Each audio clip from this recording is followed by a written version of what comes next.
You are listening to Zen and the Art of Triathlon.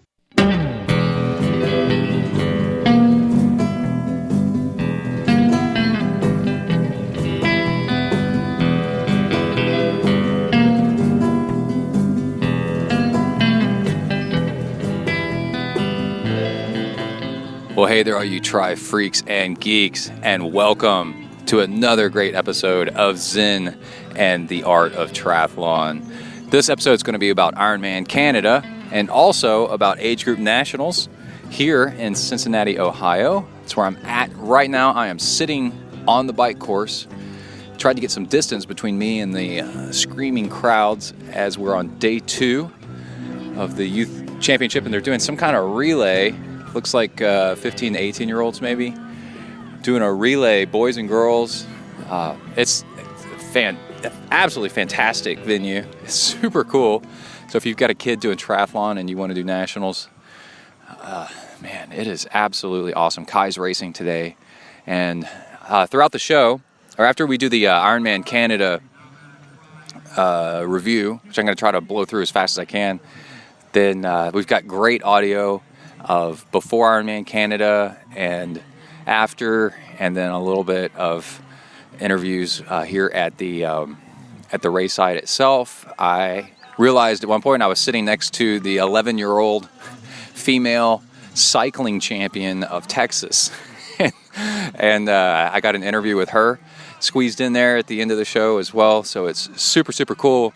And again, I'm out on the bike course, so at any minute we might get some bike racers going by. It just kind of depends. They're doing the run segment of a pretty big race right now. The cycling portion may be over, and it may be a little while. So let's go ahead and get rolling and quit sitting around doing nothing and talk about Ironman Canada. We're going to skip the news segment on this show because I've been on the road a few days before Ironman Canada, on the road, Ironman Canada, and then flying from Vancouver. We did a whole bunch of stuff, which I'll talk about after the race, and down in around Whistler, and then in Vancouver, British Columbia, and then we hopped on a plane and flew through Toronto, through a red eye overnight, and then down to here at Ohio. Had somebody pick us up, or we Ubered over here to northern Cincinnati from the airport, and then I've been here at the race site for 2-3 days. And it has just been nonstop triathlon. Whew, man. So I haven't had time to collect any triathlon news. I've been dropping in on stuff on occasion, and saw that Vineman was this weekend, and just lots of cool stuff. So, oh man, let's get started with the race. While I did not have the run that I wanted up until the run, I was kicking some ass.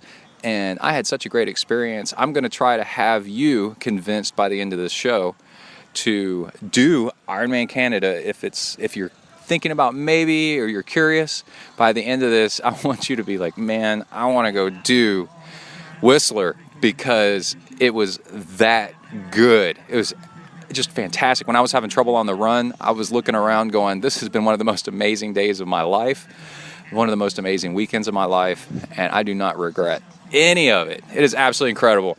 So I'm going to try to transmit that feeling to you as well. So let's go ahead and hop over to my notes. I took notes before and after the race so that I would have a good show to pass on to everybody.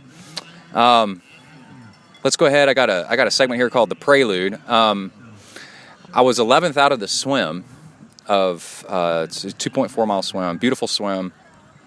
And I passed more people climbing and on the flats, but I sucked at descending. Absolutely sucked. So Kona, I knew Kona was out of the question. Just a few miles into the bike ride, and I'll tell you about that and how I knew. It was a bit further into the show. And of course, I wanted to mention that if you even if something didn't work out the way you wanted, if you learned something and then can use it, then your experience is still not a loss. And going into the race, because Training Peaks measures all your fitness metrics and stuff, I got fitter than I ever have before in my entire life.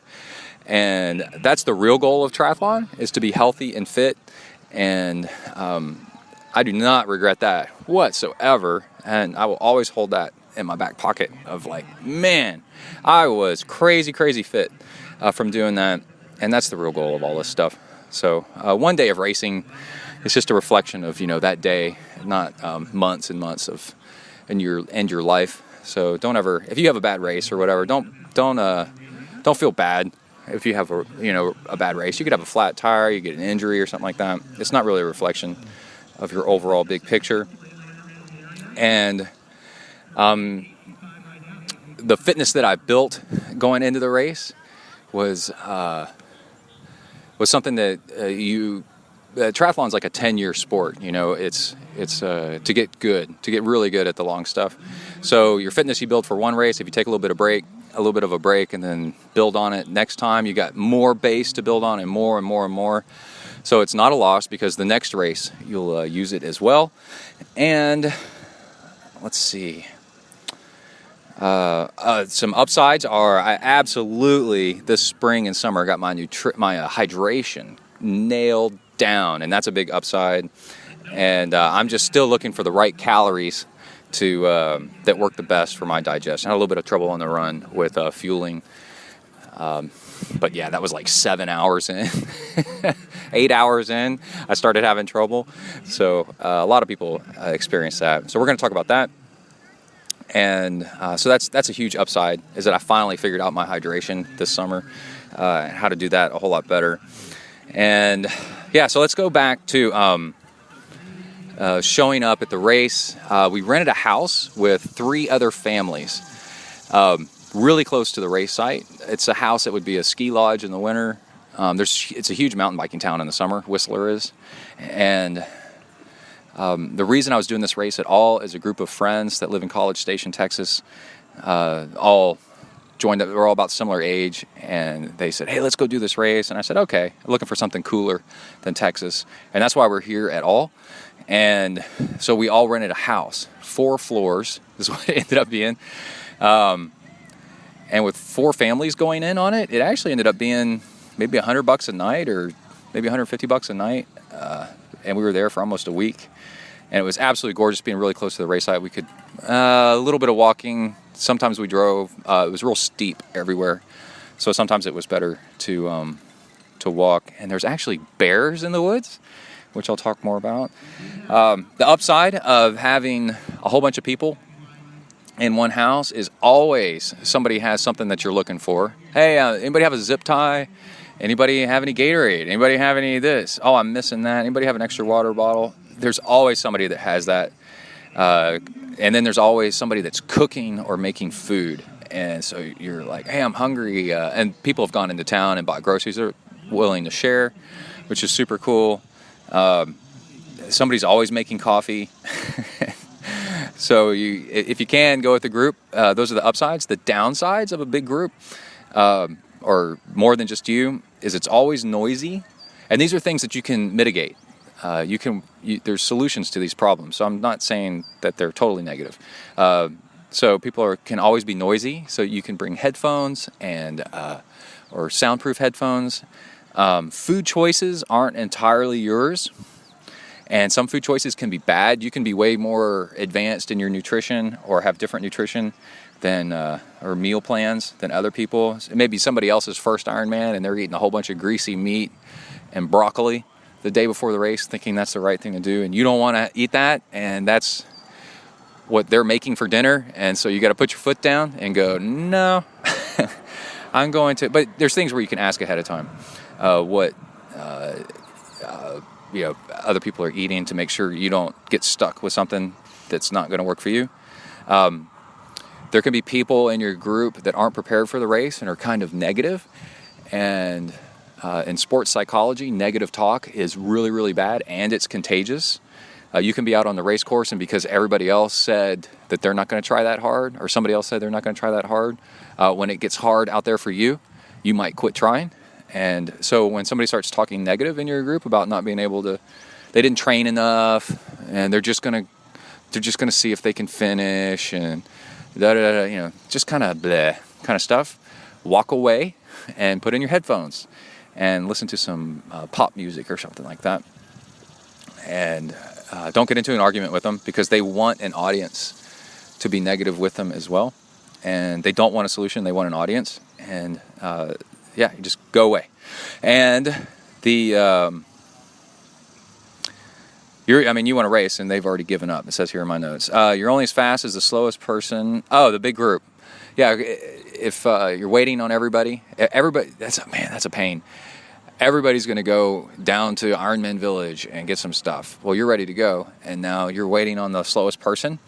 And you may have somebody that's really slow. Usually I'm the slowest, so it's not that big of a problem in my world. But it's something to consider. And the other thing is, well, I guess that's about it. That's it. So we flew in to Vancouver. From College Station, we flew over to Houston, and then from Houston, we flew up to Vancouver. Long flight. One of my longer flights I've been on. I have piriformis syndrome. You can look it up. My left butt cheek tightens up and hurts. It gets real sore if I sit too long. And so I had a little bit of that on the plane, but it was gone by race day. So showing up in Canada, let's see, I went to Spain for a training camp a couple years ago, and that was international. But Canada's international, but I mean, it's our next door neighbor, so I didn't think it would be too much different. But I had a few surprises.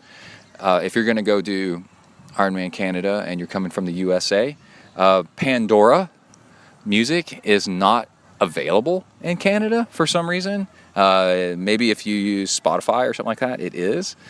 And let's see, when you show up, I got a text message from AT&T immediately that said, hey, your international data rates are going to be this. And it was nightmarishly bad.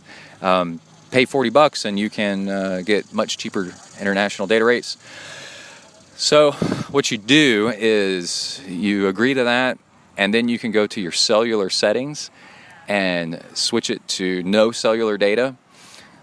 And then if you go way down, there's a counter at the bottom of, this is on an iPhone, there's a counter that you can reset. So reset it right then to 0, and then it'll clock how much data you're using, how many megabytes. And at this time it was 200 megabytes for this $40 package. And I hit 20 megabytes in about 5 minutes before I turned on this thing. And then you can also go and turn off, if you do turn on cellular data, you can go turn off all these apps so that they won't use data, even if you do turn on cellular data. So I went through this list, turned off all these apps except for Google Maps. I left Google Maps on.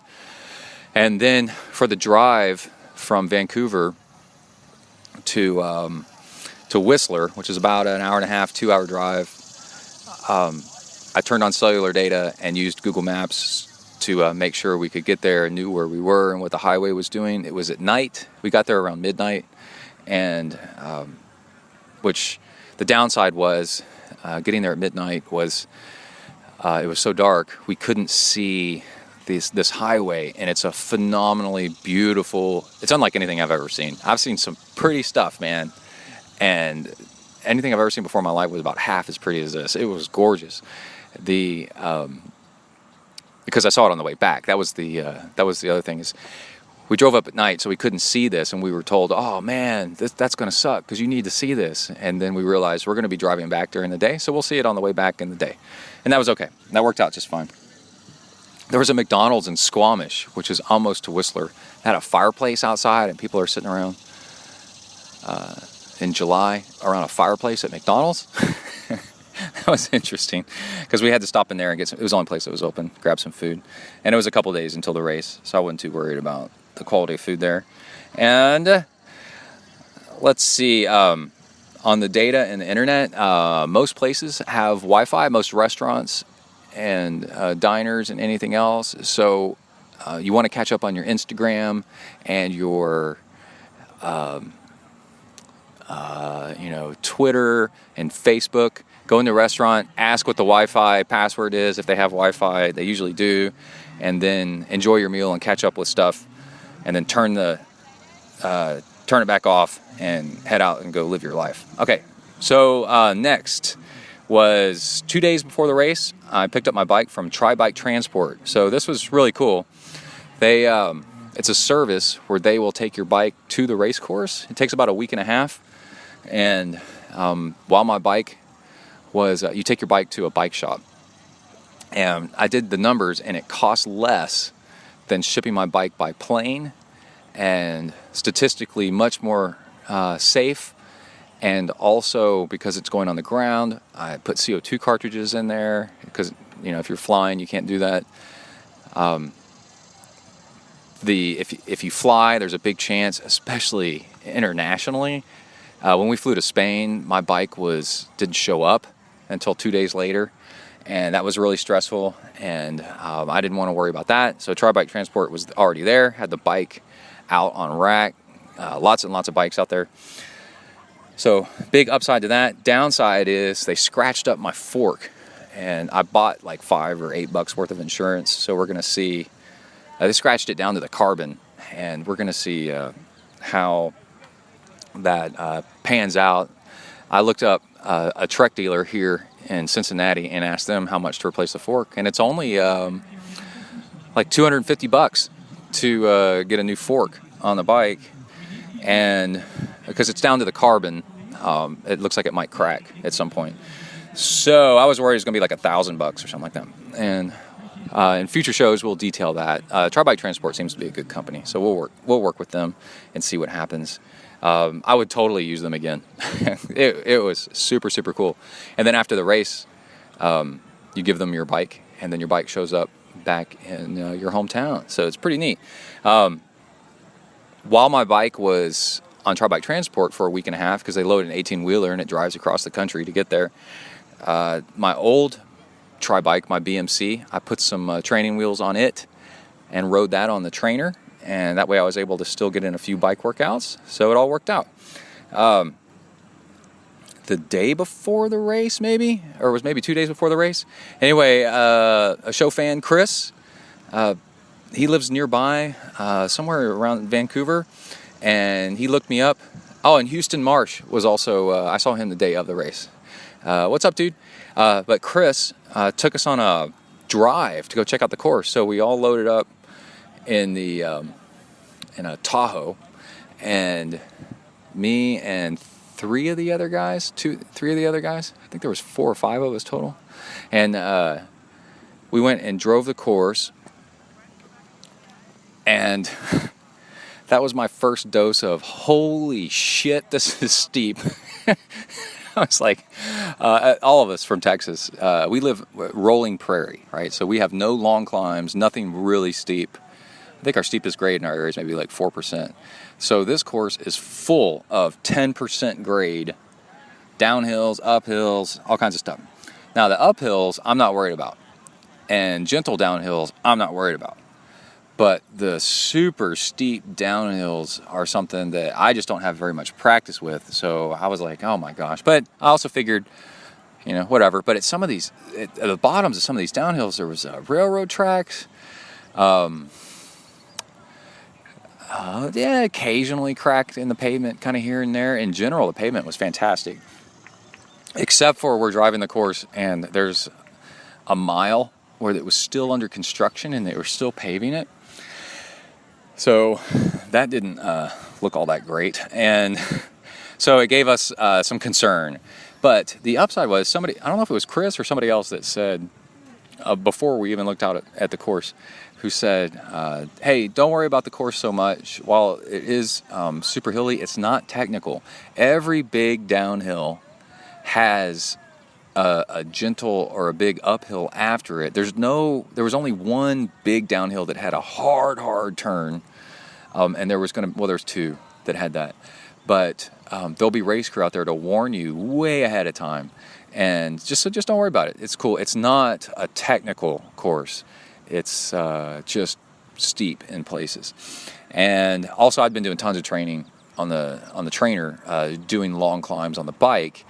And so I was like, this doesn't look terrible. It is one of the hardest bike courses in Ironman, for sure. I think it's like number 3 hardest. Lanzarote is harder, and maybe Nice, France is harder. But this was 6 to something, maybe 7, I don't think 7, but 1,000 feet of climbing over the bike ride. And yeah, so the bike preview was pretty cool. And the only problem is if you're not familiar with where the potholes and cracks are and you're doing 50 miles per hour downhill, your bike can break from a hit, especially it's been on a 18-wheeler, so something's come loose, like your stem, and there's somebody using an impact wrench or something over there, and your handlebars come off your bike while you're doing 50 miles an hour, and that's the kind of stuff that goes through my mind. But let's go ahead and go to the pre-swim. We went over to the mountain lake. I think it's called Alta Lake, so you can go look it up, and went for a swim. The water was pretty cold, a little numbing at first, but then after a minute, it felt fine. Ended up being about 64 degrees. And so we swam around, and that was really smart. If you go do Whistler, I definitely recommend the day or days before the race, go swim so you get used to the lake and realize it's actually not that bad. And it's a 2-loop course right now. And I guess if you do the half Ironman, if they continue to do it the same day, it'd just be 1 loop. And it was really enjoyable. Like, I had a really good time in the swim, and doing the pre-swim, even though I only swam for about 15 minutes, was really, really nice, because on race day, I already knew what the water was going to feel like, and no nerves for the swim on race day because I'd already swam the day before. Water's pretty clear. So really mellow lake with just beautiful mountains all the way around. By the way, I took a lot of pictures of stuff on Instagram. So ZenTri on Instagram, you can go check it out and see what that looks like. And let's see. Then just hanging around Whistler the days before the race. So Whistler and Vancouver were was an Olympic host city. I forgot which year, but relatively recently. So there's a lot of Olympic stuff around. It's a lot of nice stuff that you can tell has been really well taken care of. And in the summer, in the winter, it's one of the most extreme snow sports towns on Earth. And during the summer, they use all that to get mountain bikes and such around. And so in the summer, it is one of the most insane mountain biking towns I've ever seen in my entire life, and like extreme mountain biking to the point of where there was a Red Bull downhill mountain biking course that was all set up for people to ride if you want to. And Kai was at Boy Scout camp while we were in Whistler doing this race, and I was really sad that he couldn't come with us because he would have loved it. Of course, he would have been bothering us constantly to go, Daddy, can I go ride this? Can I go ride that? I want a mountain bike. Probably would have broken his neck because it was steep. But it took 3 chairlifts to get to the top of the mountain, like 3 to get up, and then you could mountain bike down that. And then there's bears around and all kinds of stuff. So lots of people walking around looking like Mad Max in full armor-plated mountain bike gear and full-face helmets. And little kids. There was a kid like on a 16-inch wheel bike that had disc brakes. He had 1 gear, but he had disc brakes and body armor. He looked like he was about 3 or 4 years old, and full-face helmet and goggles. And then that one kid would go by, and then there'd be a whole school of kids exactly the same, looking like that. So for family vacation in the summer, if you can get up to Whistler, oh my gosh, it is just endless, the amount of stuff. It's not just mountain biking, but just tons and tons of stuff. Emily went zip lining, whitewater rafting while we were getting our bikes ready, me and the crew. And also we were reminded that there's a 70.3 going on at the same time. So it looked like there was about 1,500 people in the full Ironman and about 500 doing the 70.3. And they never got in the way. I mean, they ran the same course pretty much as we did. And it was enjoyable seeing people out there doing a 70.3. And I distinctly remembered wanting to talk about it and say, hey, if you want to go do Whistler, Ironman Canada is a very tough Ironman because of the vertical ascending. It's not high altitude really, but just all the climbing and descending. So maybe if you want to try it first as a half, definitely highly recommend it. It looked like it was a blast for the people doing the half. And also the days before the race, down in Ironman Village, Whistler Village, you're looking for a consistent place to eat. Of course, there's some Subways in town, but there was a restaurant called the Brew House that we only ate there once, but it looked like a really consistent place to eat, with real food and real meals and stuff.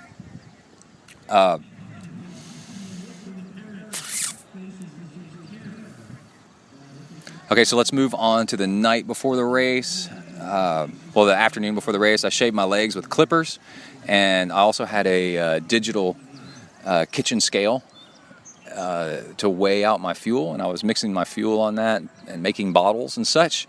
And a typical Ironman fashion, where things start going wrong as soon as possible. The battery on the scale started going out, and I was like, "What? Oh yeah, this thing takes a battery."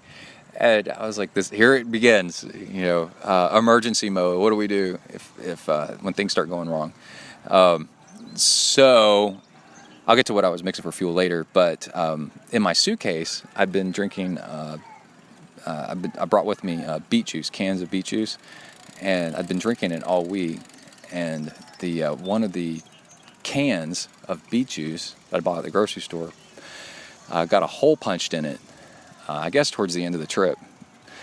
And I had about 3 cans of beet juice left because I've been drinking it all week, just kind of preloading on it. And it leaked out beet juice into my suitcase. And beet juice is blood red and it stains everything. I was really lucky that it didn't leak too far. For whatever reason, where the hole got punched, it was leaned up against a dark t-shirt. And that absorbed the flow for a little while. So I ended up getting beet juice all over my bike helmet, and I posted a picture of that on Twitter. So it looked like I'd been in a terrible crash and just blood everywhere all over this helmet. And then it also got all over my clippers that I used to shave my legs. So it looked like I gouged my crotch with clippers and got blood all over myself. So I posted a picture of that on Twitter. So that was pretty funny. And let's see, so the fuel, I did 200 calories per hour of UCAN and 100 calories per hour of, I don't remember what the other stuff is. Oh, Hammer Gel, which I bought a big bottle of. And that was, I did 2-hour bottles of that. So I guess 600 calories each per bottle. And I started off the race with 2 on my bike, and then I was going to put 1 in special needs.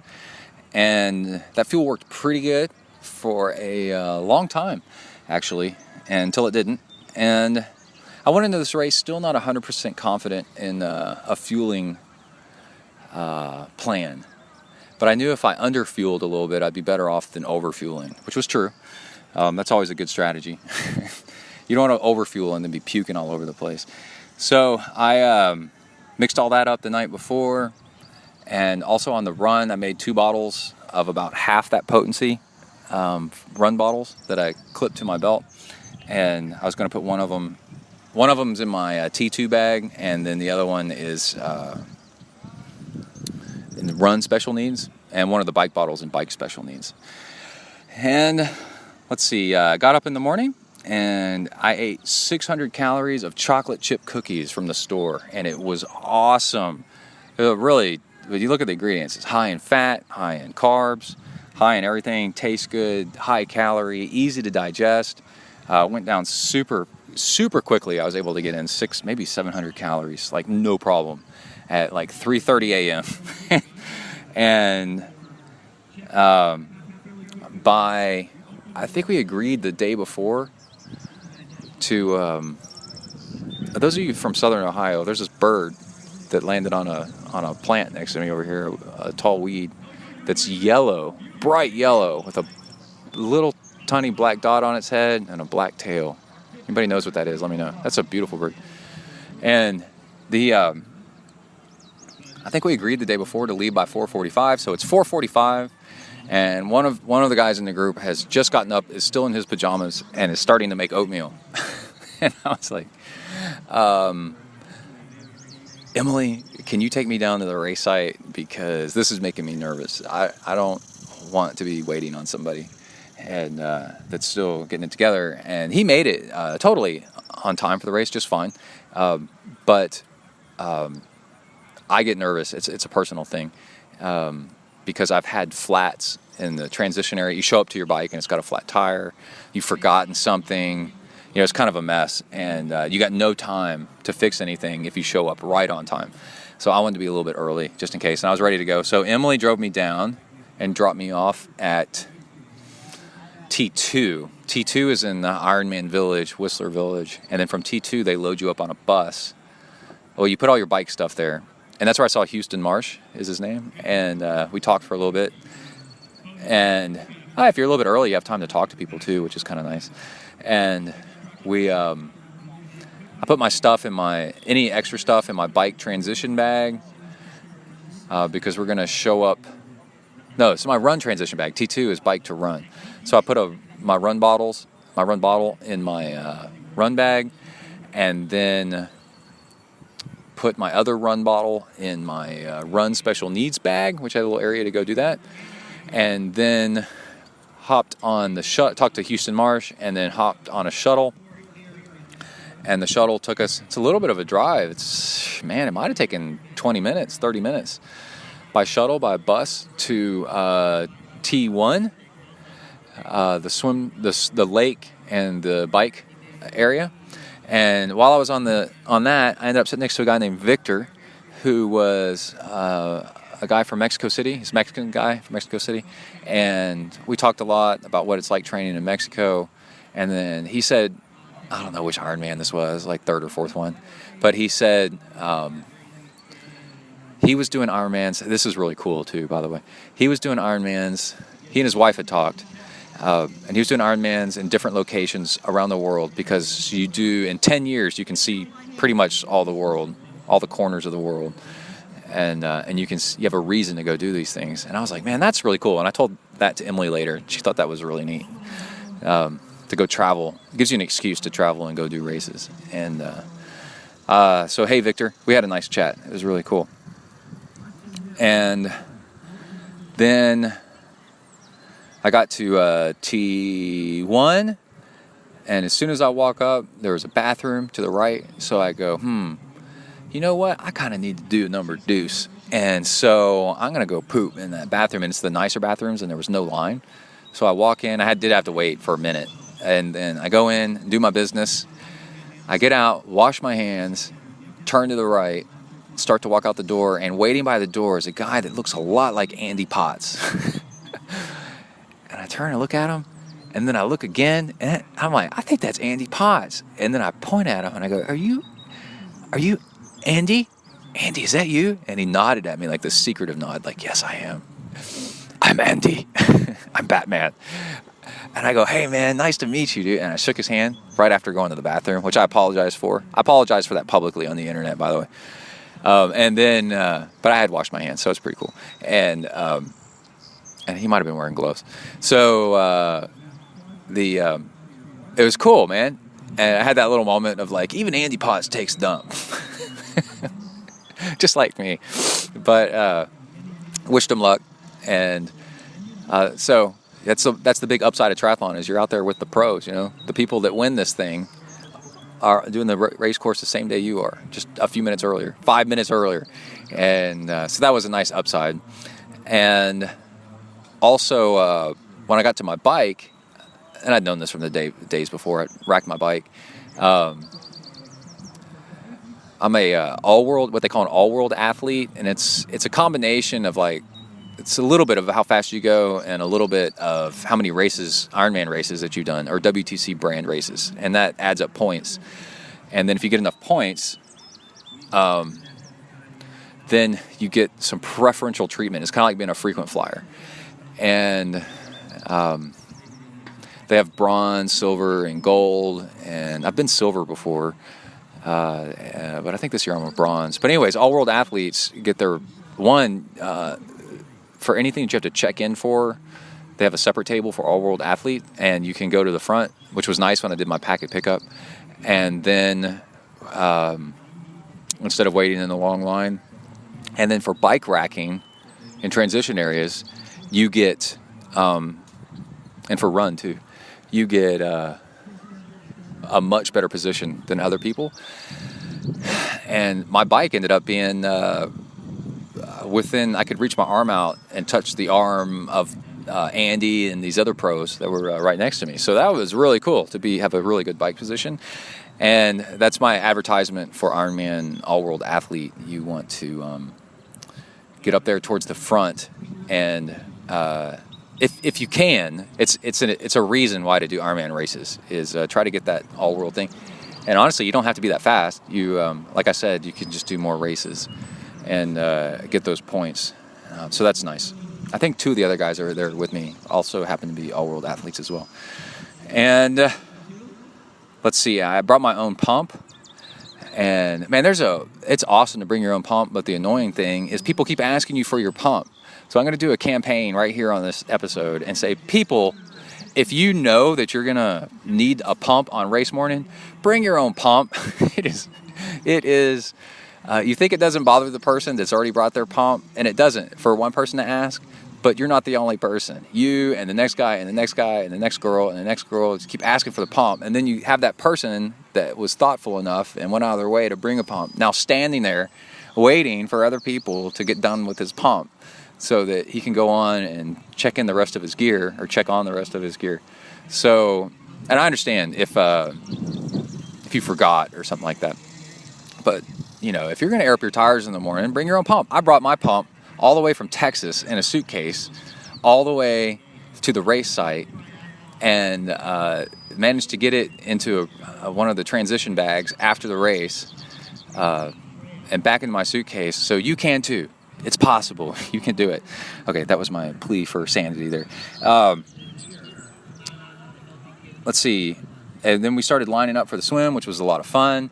The scenery is these mountains all the way around the lake with snow on most of them, and just calm, cool, smooth water.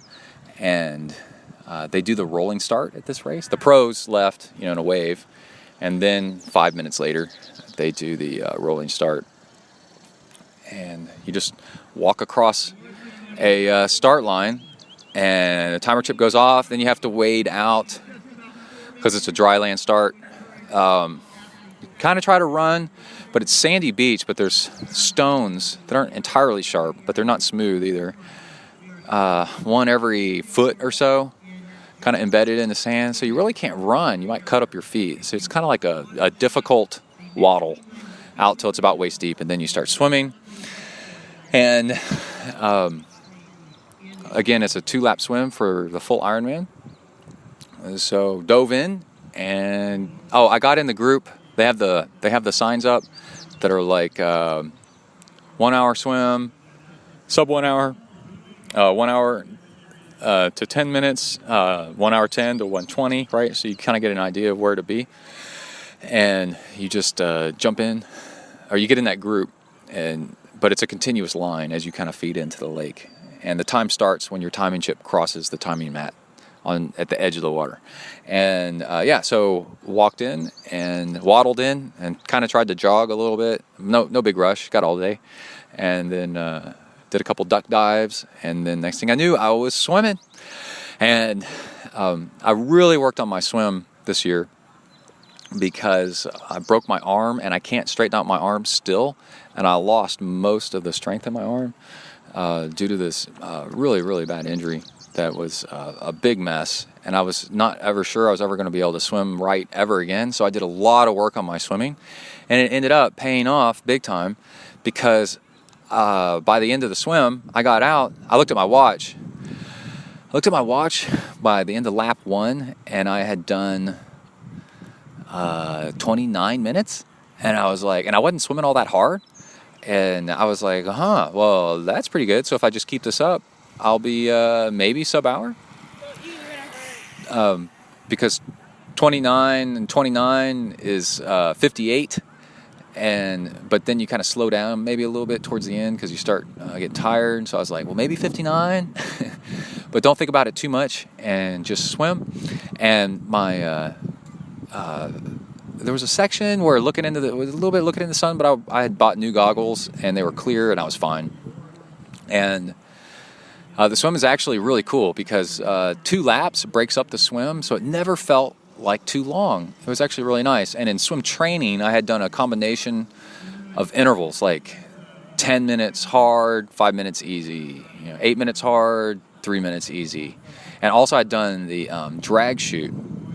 And a drag chute is really cheap, and it really focuses resistance into your arms and keeping your legs up. And I had done lots of that this spring to get my swimming up, and then mixed in every once in a while, like once every week or two, a long continuous swim to kind of see how things were going. And I'd also gone to the gym and tried doing weights with my left arm, and my arm was, I remember it was something like 1/6 as strong as my right arm due to that injury. The capsule that my left elbow is in was just busted clean open, and was healing all terribly weird, and that's just what it does. In the emergency room, they said, you're probably never going to be able to straighten out your arm again. In fact, we pretty much promise it. And I'm missing 10 to 15 degrees of extension in my left arm. And the orthopedic surgeon that I was going to check on me and x-ray me and therapy me was like, hey, that's pretty good. And I was like, no, that's not good. He's like, well, that's what you're going to get. And I was like, crap, this sucks. So anyway, when I came out of the swim and I was at 59 minutes and I got completely out of the water by, like 59:20 or 59:40. I don't know what it was exactly. I was just blown away. I was like, man, this is great. Because I was holding back during the swim because there was a couple times where I was like, man, I could go harder. And I was like, nah, I just cruise. And another thing, a technical tip, is I wore a DeSoto sleeveless. And I hardly saw any people in sleeveless wetsuits. And I'm actually a lot faster, and you might be too, in a sleeveless wetsuit instead of a sleeved wetsuit. I know they say they're faster, but man, it just restricts arm movement.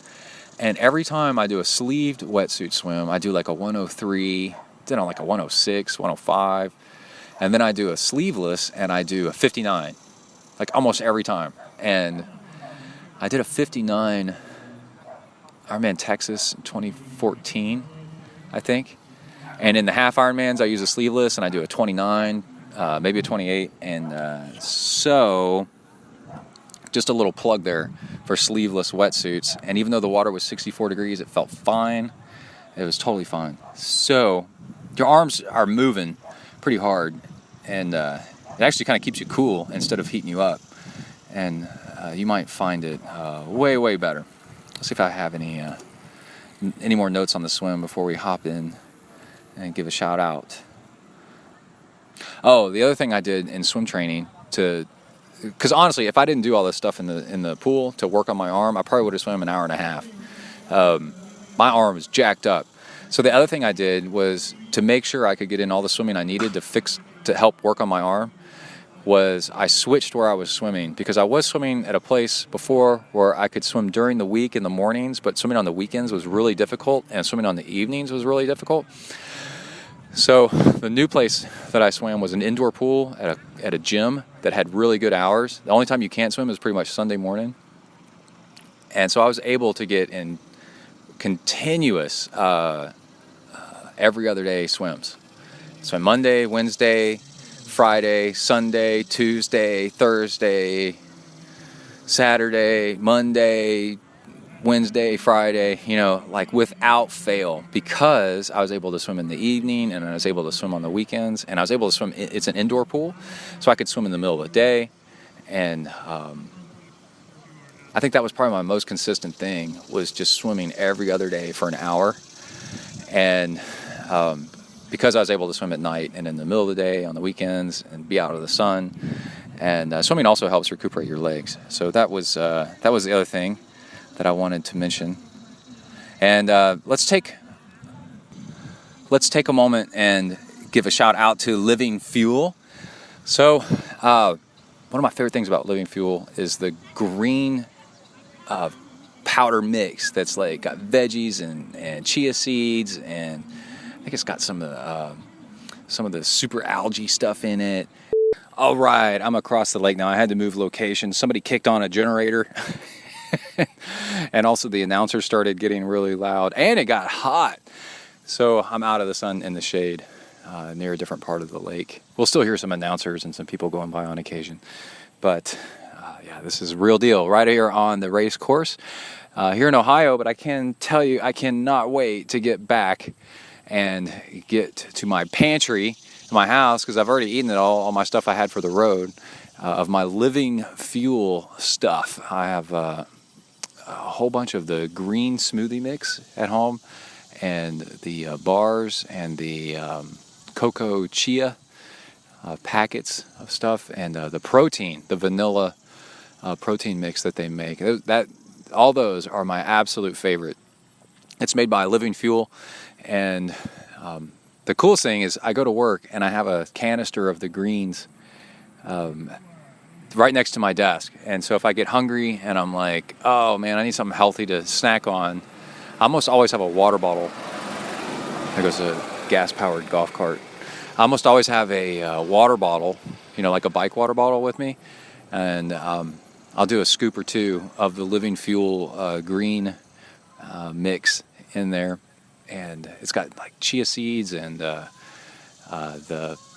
algae stuff. That's the greens, the super greens in there that are just so good for you. Absolutely, really, really good. And super convenient. And I'll throw some of that into a bike bottle and shake it up with some water and some ice, and then have a nice healthy snack. And the other crazy thing is, well, they have these bars that are made out of coconut meal, and it's incredible, like how good they are. I love coconut stuff, by the way. And then they also have, and I've run on them, and they taste pretty good that way. And also, am I on some kind of golf cart freeway? What the hell is going on around here? And they have these packets of coconut and chia seed powder kind of stuff that you just eat right out of the packet. And when I get some of those, they're gone in like 3 days. And then also after a workout, the protein powder is vanilla flavored, and it's like super, super healthy. So they have this cool thing they wanted me to let you know about, where you can order it and get free UPS shipping for ZenTri customers if you just tell them that you use ZenTri. If they're a ZenTri member, which means you listen to this podcast. And the phone number is 1-866-580-FUEL, F-U-E-L. So let me give it to you again. 1-866-580-FUEL. And just tell them that you're a friend of ZenTri, you're in the ZenTri tribe, and they will get you free shipping via UPS anywhere in the U.S. So that is super cool, and I'd like to give a big shout out to Living Fuel. livingfuel.com. Just go to their website and check out all the different stuff in their story. It's a really cool story. And believe me when I say I cannot wait to get back to my house and dive into my stash. You can only bring so much stuff with you on the road, and it is all gone. It was probably all gone by day 3, and I've been gone over a week. So, yeah, that's pretty cool. All right, let's get back to the race and the bike. So I come out of the water, I go into T1. There goes another golf cart. By the way, I'm sitting and there's at the edge of the water, and there's cattails all around me, and there's a dad that's with us that didn't know what cattails were. And he goes, man, there's these weird things down at the lake, like hot dogs on a stick. They look really weird. And actually, cattails are edible. You actually can eat them. But that was kind of funny. Anyway, so I hop on I'm in the transition tent, and the guy next to me, here comes another golf cart. The guy next to me says, man, we did a sub-hour swim. That is awesome. And I was like, yeah, we did. That is really awesome, man. And sub-hour is fantastic. That's a fantastic swim time. And the fact that I did that and overcame, my arm is still completely messed up. It'll never straighten out ever again. But to still swim as fast as I ever did in spite of that is a real victory in my book. It's just absolutely bizarre and crazy, and a real testament that sometimes, you can have something happen to you and still overcome it and be just as good as you were before, if not better. And sometimes it takes that challenge of that problem to get you to focus on something. If it wasn't for my arm being all jacked up, I would not have swam 4 times a week. I would have only swam 3. I would not have changed my swimming location. I would not have focused my attention on fixing my swim to the point of what I did. And I probably would have swam another 103, just like always. But this time I swam at 59 because of my busted up arm. So when something bad happens to you, don't always assume that it's going to be terrible. And let's see, it's always what you make out of it, right? So let's go back to the notes. Got my long list of notes here. Got on the bike, and it's an uphill. It's not terrible, but it's an uphill bike start. Nothing too terrible as far as jogging anywhere or getting anywhere before you get on your bike. Not fantastic, but not terrible. And hop on my bike, and I start cruising along, and I feel fantastic. And for the first 4 or 5 miles, it's generally a little gradual uphill, a little climb, a little flat, a little climb, a little flat, a little climb, a little flat. And then at about 4 or 5 miles in, there's a big drop off, your first ever descent, and you're still on a narrow 2-lane country road with trees. It's kind of like a lakefront road, so there's little driveways sticking out, there's crowds.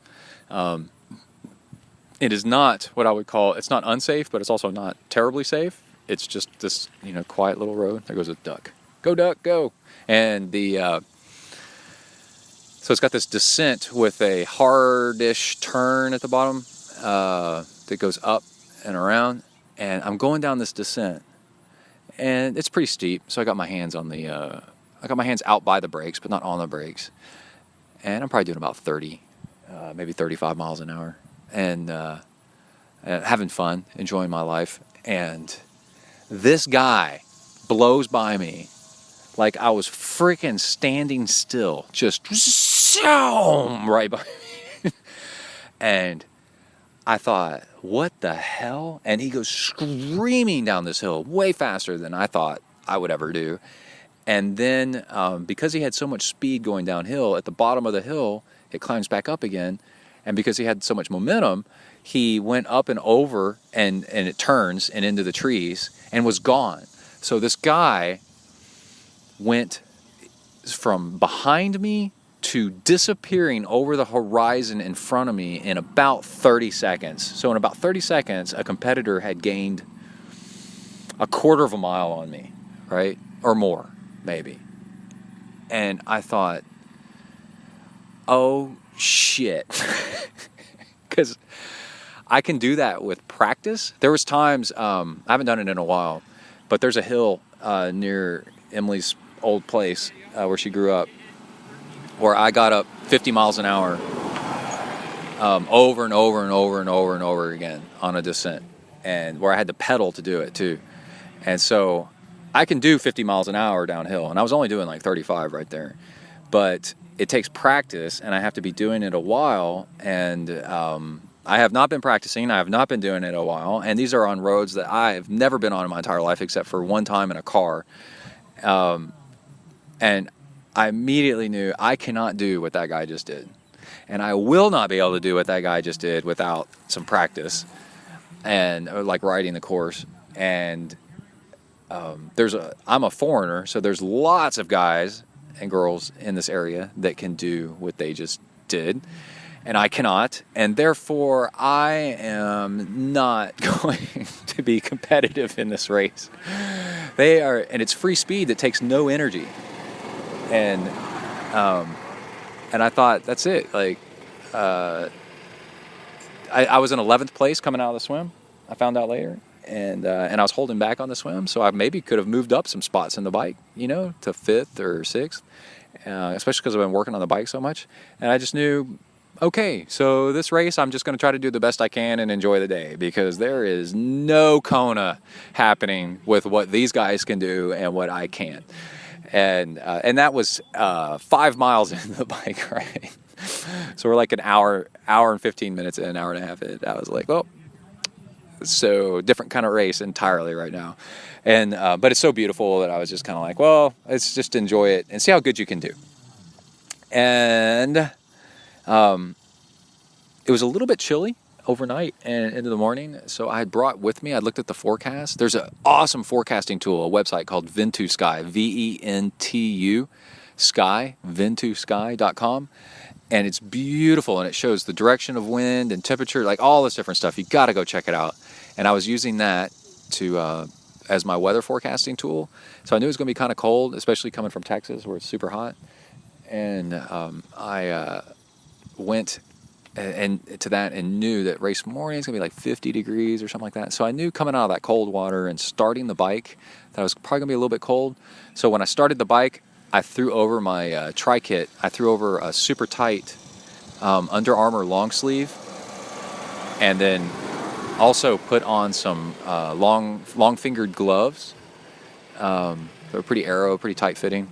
And I rode that because it was mostly it was like net downhill for the first 15 miles, so almost the first hour. And I knew that would be really nice coming out of that cold water and cold morning. And then a big climb, right? So I'm pedaling along, take a right-hand turn, and it starts climbing up the first major climb up to this ski resort. No, ski jumps. You know those downhill ski jumps where they go flying through the air, look like they're trying to kill themselves? The climb goes up to that, and it's about a 45 minute climb. And you know, when you're climbing, you're going slower and you're building up a lot of heat. So I knew I was going to get hot. So right at the base of the climb, I pulled over my bike, and it took like 20 seconds or so, maybe 30 seconds. I popped off my helmet, took off the long sleeve top, stuck it in the back of my jersey up near between my shoulder blades. Ended up being a perfect place for it. I thought maybe I lost it later because it went so smooth and flat against my back, but it was there. And then gloves, I jammed them into my cycling shorts over the tops of my legs, and then snapped my helmet back on and started pedaling up again. The time and place to do that kind of stuff is when you're going uphill, because you're already going super slow anyway, and the little break is nice. So you might as well use it. So time-wise and energy-wise, like the opposite would be like on a downhill, pulling over to do all that stuff, right? Because you've already got all that speed and momentum, and it's a dumb place to stop. So let's do it at the beginning of uphill. So then I started this climb uphill, and I had used Best Bike Split. Gary clued me into that, and it said that when I'm climbing steep stuff, I should keep it around 270 to 280 watts based on my FTP of about 310. And also for an Ironman, 70% on the bike, 70% of your FTP average is wise. And so my FTP is about 310. And I did, so it said I should target 220 watts about for my race, my entire race. And what I did is every once in a while, I had overall average watts going on my bike computer. Oh my gosh, my bike computer, I got to tell you about that. And then I also had, what was the other thing? A lap average watts. And that's a really cool thing to have, because the bike ride, it took almost 6 hours to do this entire bike ride, and you could really, towards the end of the bike ride, you could really be hammering, and you won't even notice it on your average watts because you've got 5 hours of cumulative watts going there. So what you do is you do lap watts as well, and do normalized power. That's where that kind of takes into account surging and climbing and stuff like that. So watts NP, normalized power, is actually what I used. It's smarter. And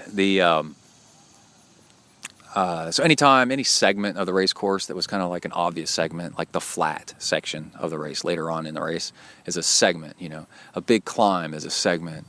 A downhill is a segment. Or you want to break it up by hours or half hours. Those are segments. And then you look at your watts for those and make sure you don't do anything too out of control. So I've been averaging about 220, yeah. up until then. And then I knew on the climb, I didn't want to go too much over, anytime over 270, 280.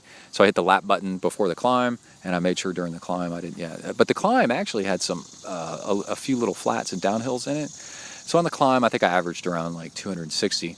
But anyway, that's how you use the lap and the normalized power and stuff like that.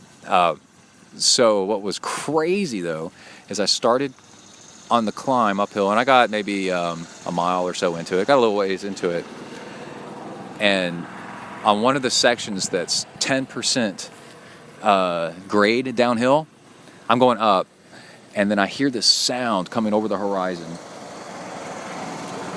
and I look up, and honestly, from like 100 yards away, you can hear the tires, maybe farther, maybe twice that. You can hear the tires of a bike coming downhill because there's so much friction because he's going so fast.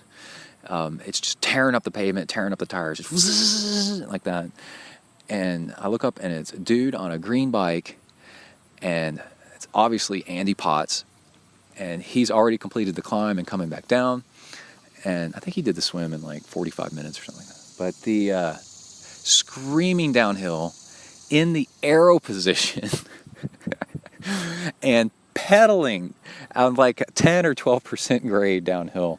And I was like, holy crap, that is awesome. And it goes just motoring by like that down. And then after him was another guy, and then another guy. I think third or fourth place was... I forgot his first. I keep thinking it's Jason Durr, but I knew it's Jason Durr growing up, and it's not the same guy. But anyway, there's a pro triathlete that is from College Station originally. It was really cool.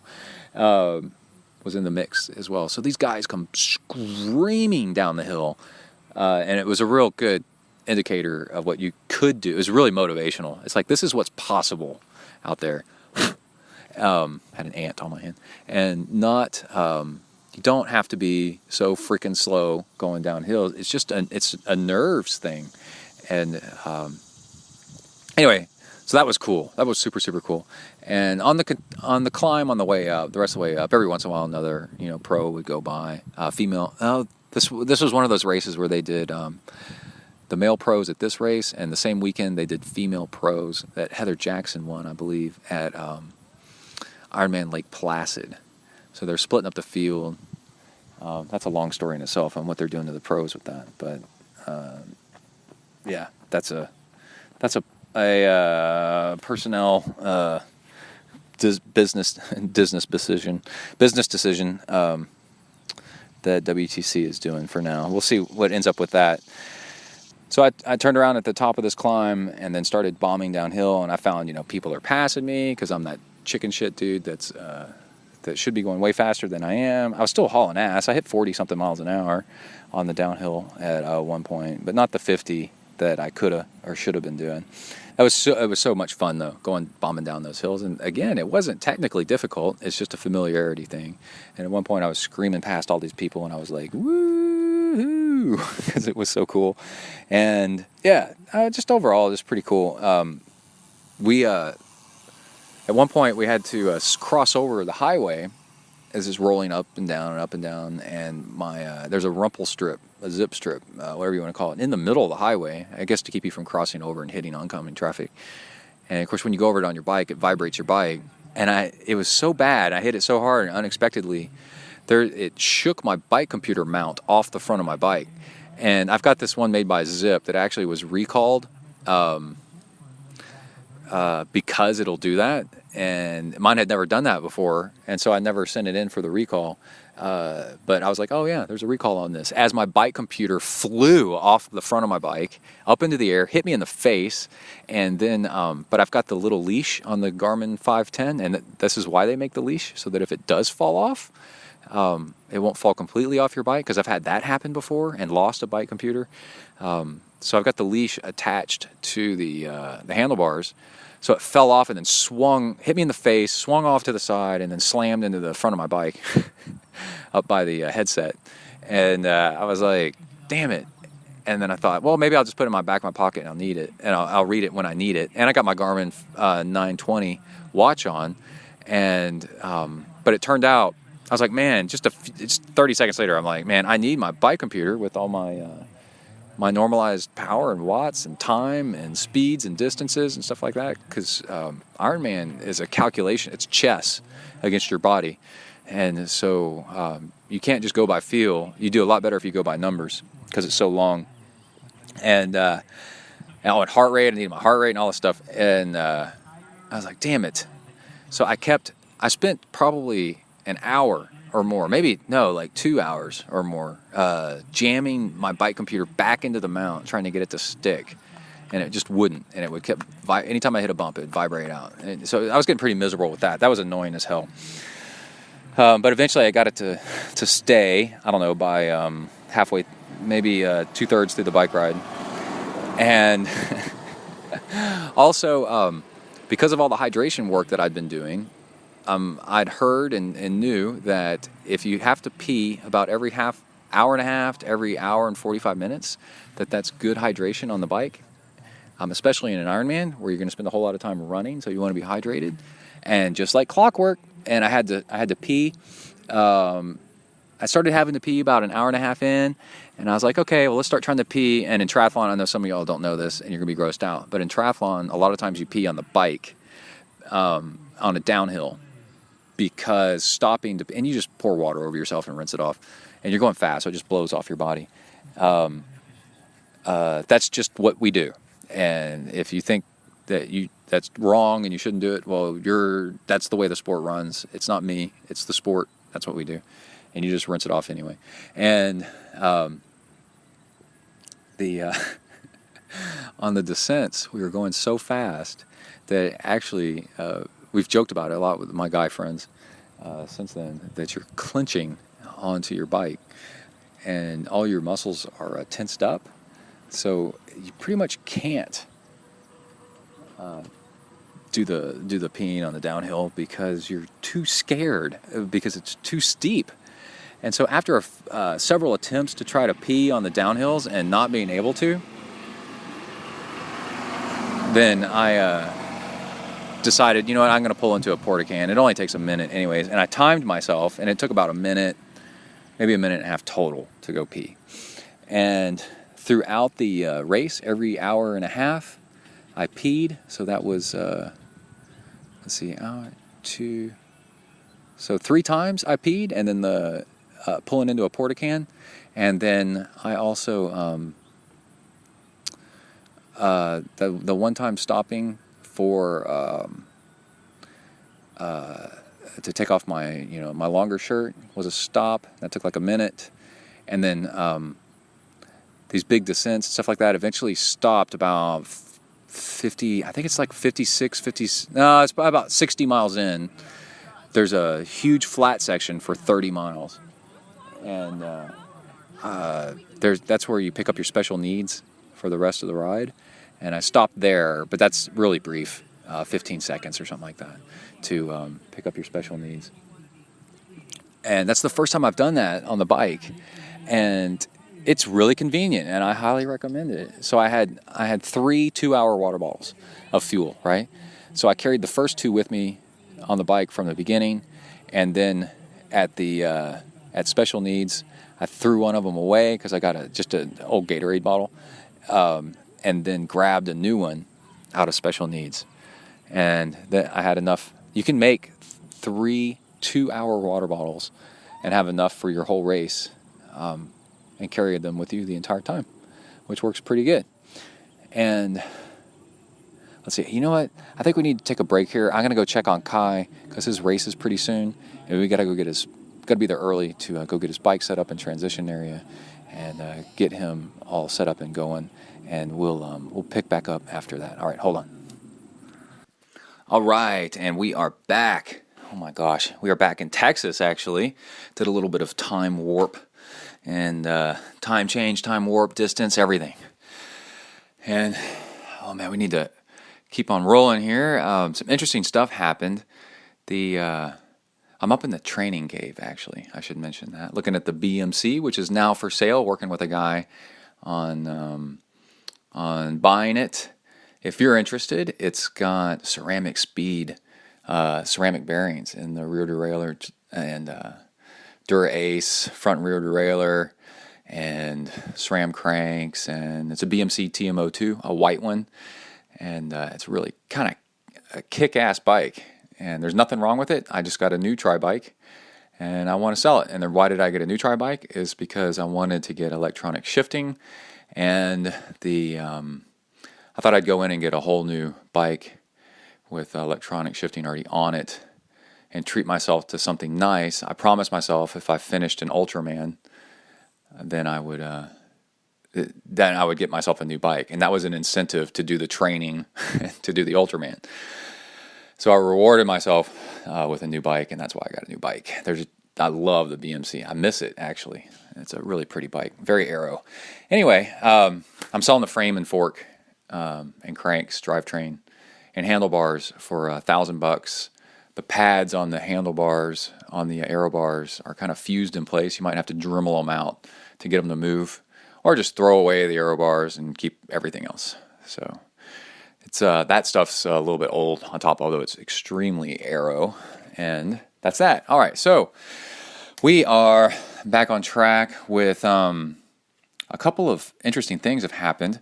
We're going to continue talking about the bike and the run here in a second, but I don't want to forget to mention that on the drive back from Ohio, from Cincinnati to Texas, for a while I got to drive the something really cool that is sort of triathlon related, a GMC Denali, a late, like last year model, that was top end with all the head-up display stuff that projects onto the windshield that you can kind of see while you're driving. And so it had your current speed, if there's a car too close in front of you, what your next turn is going to be, because we were navigating, using the navigation system to get back to Texas. And so, are you going to turn right and how many miles? I think maybe how many miles, but yeah, maybe. Turn right, turn left, go straight. And then also if you were about to turn left, if there was something in the way, I think it had that on there. Anyway, a lot of stuff in the head-up display. And this is really cool because this is coming. It's already here. It's just not common and not quite reliable and cheap enough yet. I think Garmin has some sort of version of this in your sunglasses. And when you're riding your bike and you don't have to look down to get your heart rate and your speed and your watts and your navigation where you're going from your bike computer or from your back pocket if you wrote it on a map, and it's in your line of sight instead, that's going to be a really, really big deal. And it's so awesome that I can totally see it being very, very common with bike riding in the future. If you're not just joyriding around and commuting, if you're actually training. Anyway, pretty cool stuff. Alerts, 8% grade in your eyeballs. And also, I was in Houston yesterday, and I was there for a nerve study. A doctor visit, not a nurse. They're studying my nerves, and I've got either a genetic or something, a nerve condition, that same thing my mom had, or similar to what my mom has, but it's really rare.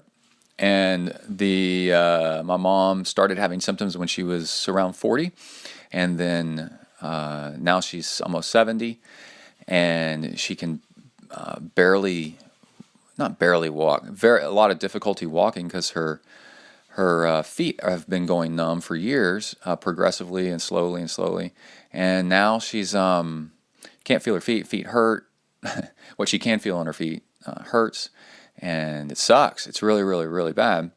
And so she's got a genetic thing. It's a slow-acting stuff that's progressive, and so I was going in for testing to see if I've got it, because I've got some nerve issues too, although they're slightly different, and it's tough to tell what it is. And also, the cool thing is a lot of my nerve testing results showed I was actually above average on many things.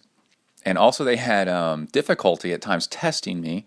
They poke you with needles and run electricity through them. among other things. And they had difficulty testing me, and also had some curious responses kind of here and there with how fit I was.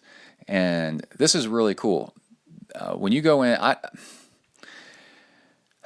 the average person in America today is really unhealthy, and so I don't think I'm above average. I'm above average for an American healthy person, American 40-year-old, and faster nerve responses and everything, and better muscle tone and all that crap. But I in no way think that I'm above average for a human. I think that if I was working on a farm all day and working with my hands, or like herding goats, or walking all over the place all day long, or backpacking all the time like humans are meant to do, walking, traveling, doing stuff, then I'd be exactly the same. And I'm basically doing that with triathlon. And they had me do the thing where like you walk like you're doing a drunk test. And I put my feet so well in front of each other that they were like, well, that's atypical for a 40-something-year-old. And I'm like, 40-year-olds have problems with this? They're like, yeah. And I bent the needles that they put into my muscle when I flexed my leg. That was pretty funny. And they stuck me in like 30 different places and ran watts through me. Mini watts is what they call them, MINI watts. And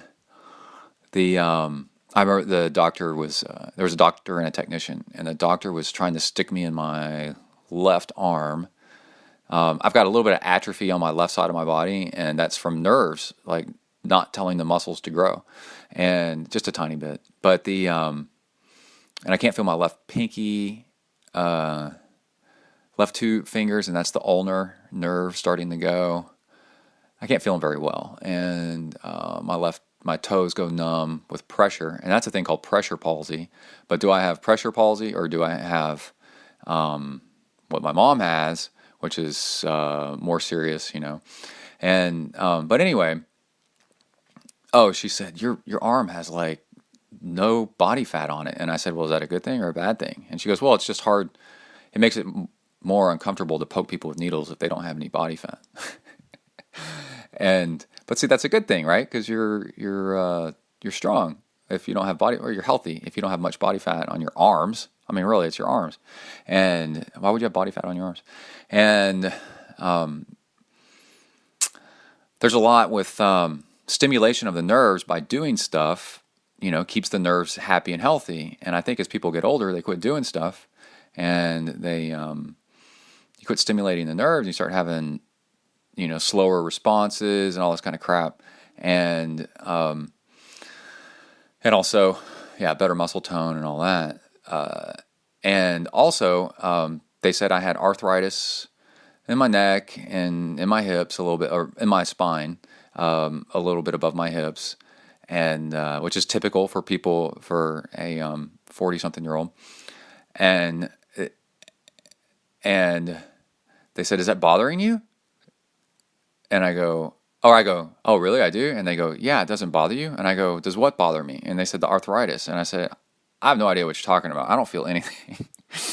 Like, I don't notice anything. I'm fine. And so all the range of motion and moving and stuff like that keeps arthritis as you get older from actually bothering you. And because it's going to come. But there's like this thing I've always seen where they do like car testing to see if a car is drivable for old people. They wrap braces around a younger driver, like a guy in his 30s, around his neck, so it's hard to turn his neck around. Well, that's because as you get older, you quit turning your neck around to look behind you as much. Well, you're going to lose flexibility and range of motion in there, and arthritis is going to start locking down on that. And I said, well, I ride my bike a lot, and I'm always looking behind me to see if somebody's coming up behind me. Or when I run, I look behind me, and I make sure to balance it out. Sometimes I look to my left behind me, and sometimes I look to my right. And then the hand-eye coordination of swimming. I'm trying to do that correctly. And trail running and grabbing bottles behind my back and all this stuff. Get your foot placement, get your foot placement better. So the nerve doctor said I definitely have something because I've got some nerve issues that they can't figure out. But it's slow moving, So I'm not on any kind of alarm or anything like that. And but the amount of fitness that I have and the stuff that I do seems to be maybe preventative and protective against nerve deterioration. And I totally agree with that, because I know with Parkinson's, which is kind of a nerve brain thing, exercise actually stops Parkinson's symptoms while they're exercising and for a little while after. And then after you stop exercising, the Parkinson's tremors start coming back. And so the key, what I'm trying to pass on here is I just had a big nerve study and I blew them away that even though I had something, the something isn't bothering me anywhere near as much as it would because I'm doing triathlons. So go do your triathlons and your triathlon training, and it'll protect you against deterioration and chronic this and chronic that. So that was cool. Now, I was in Houston driving home, and I posted some funny pics while I was doing all this on Instagram. That's what I like to call it, ZenTriathlon on Instagram.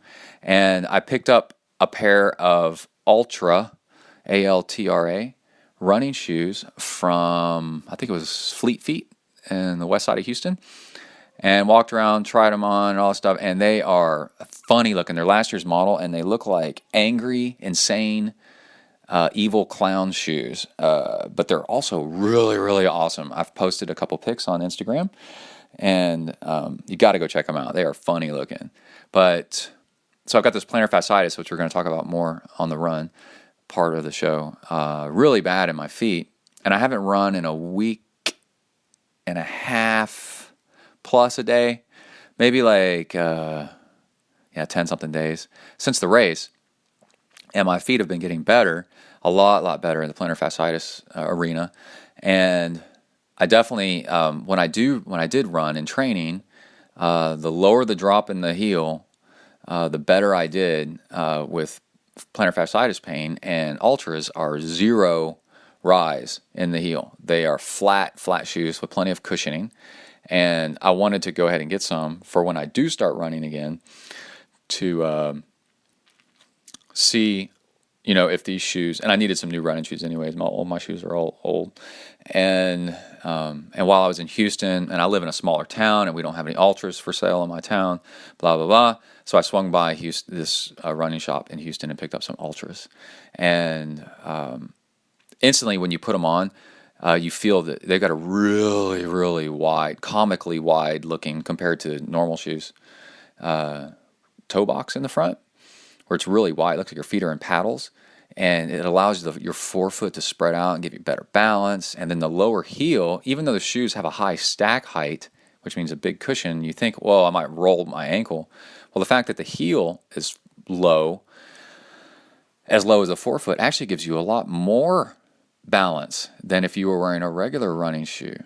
It's odd. It's really, really odd. And you can go back to the catalog and look for Jessie Stensland talking on the podcast about all this stuff.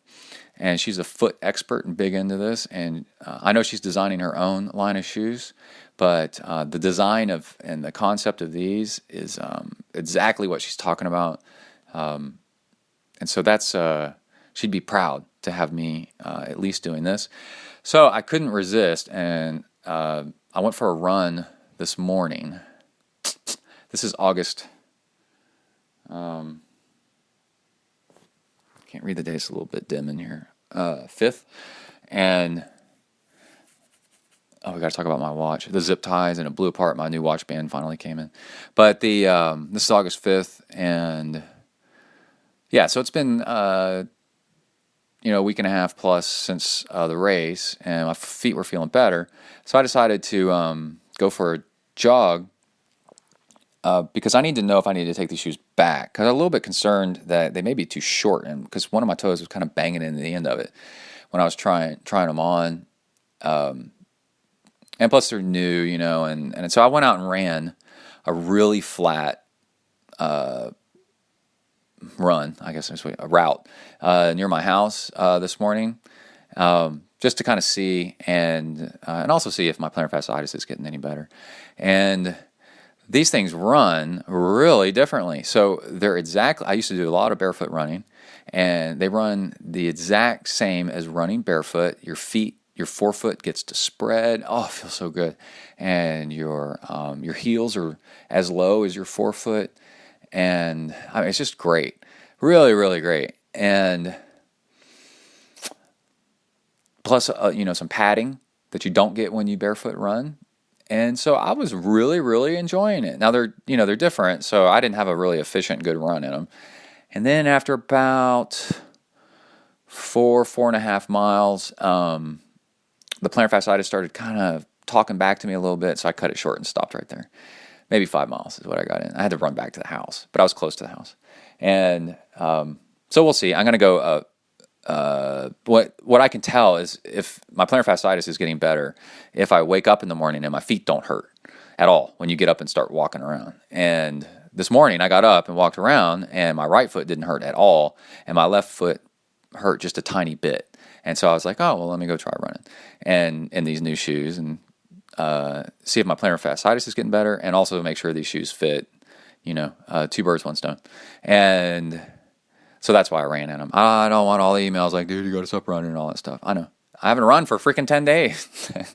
And my plantar fasciitis was getting better. So this was just a quick thing.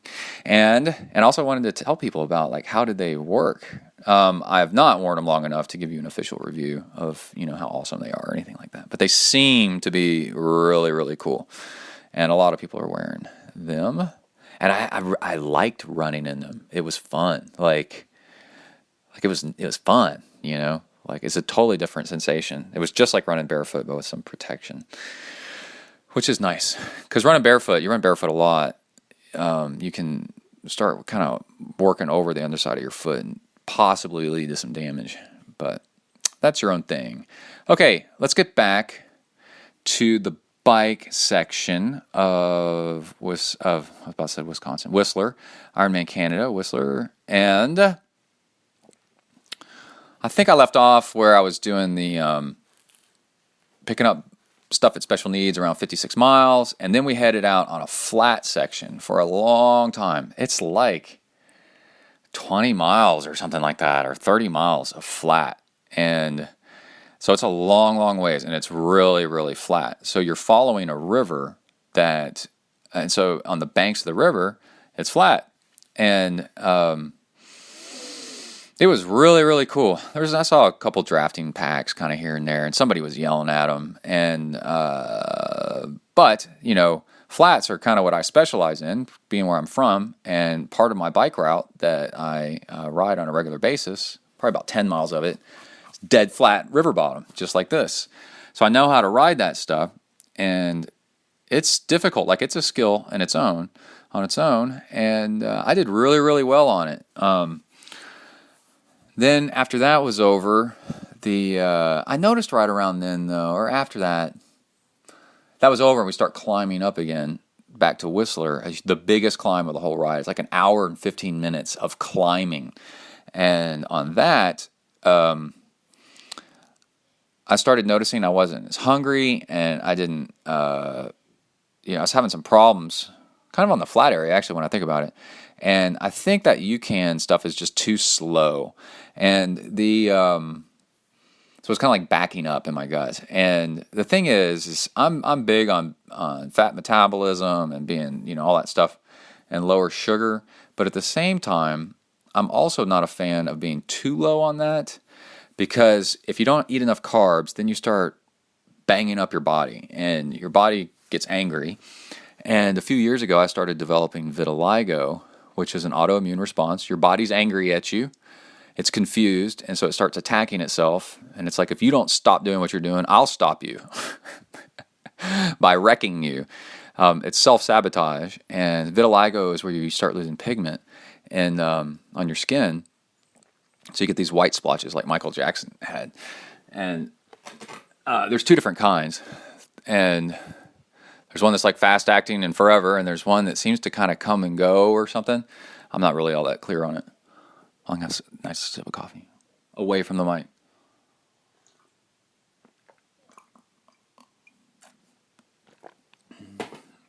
That started a few years ago, probably when I was doing like super low carb and all that stuff, and it was just so stressful on my body. And probably low protein, not enough protein as well, and just not enough calories in general.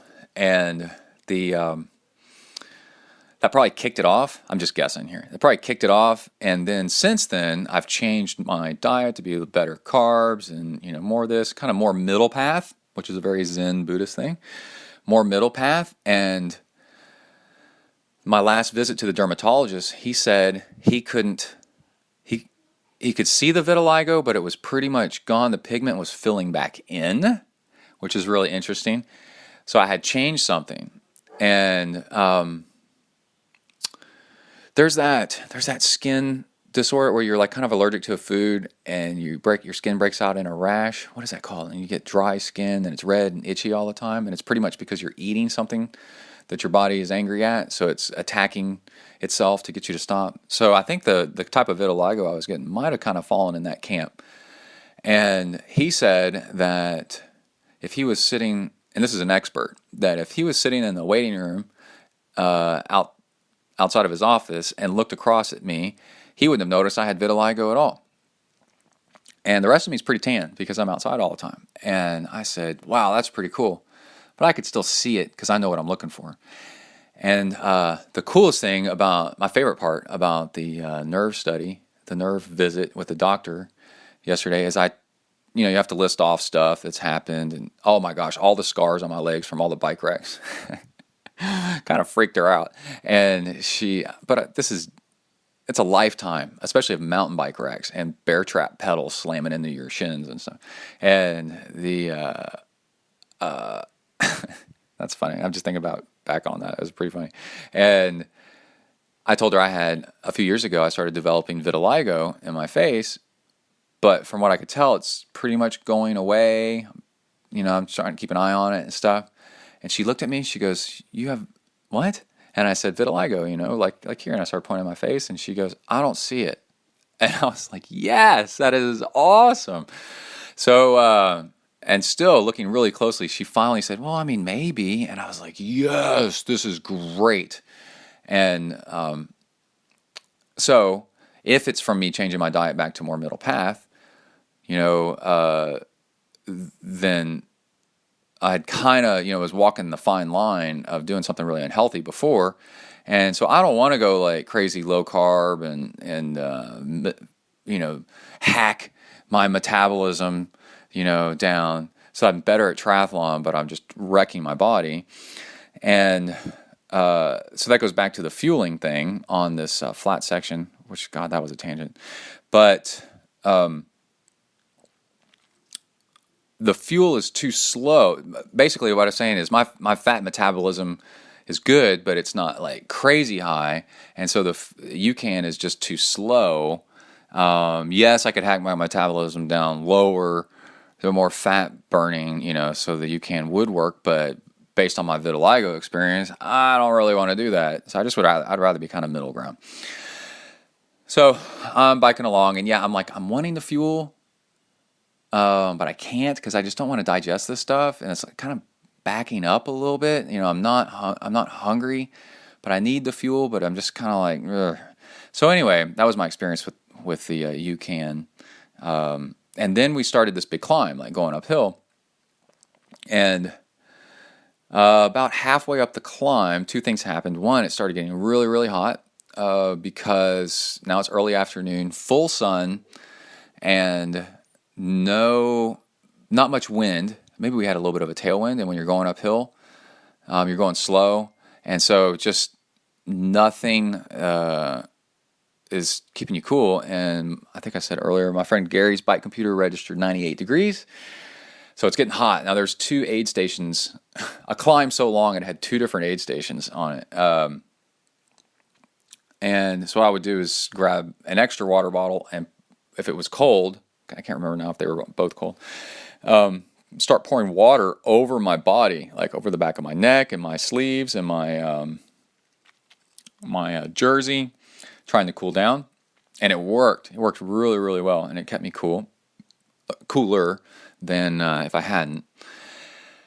So that's a trick for you right there. And then I had gels in my bento box, and I started doing the thing where because you're climbing and you're trying to burn, you burn some extra calories.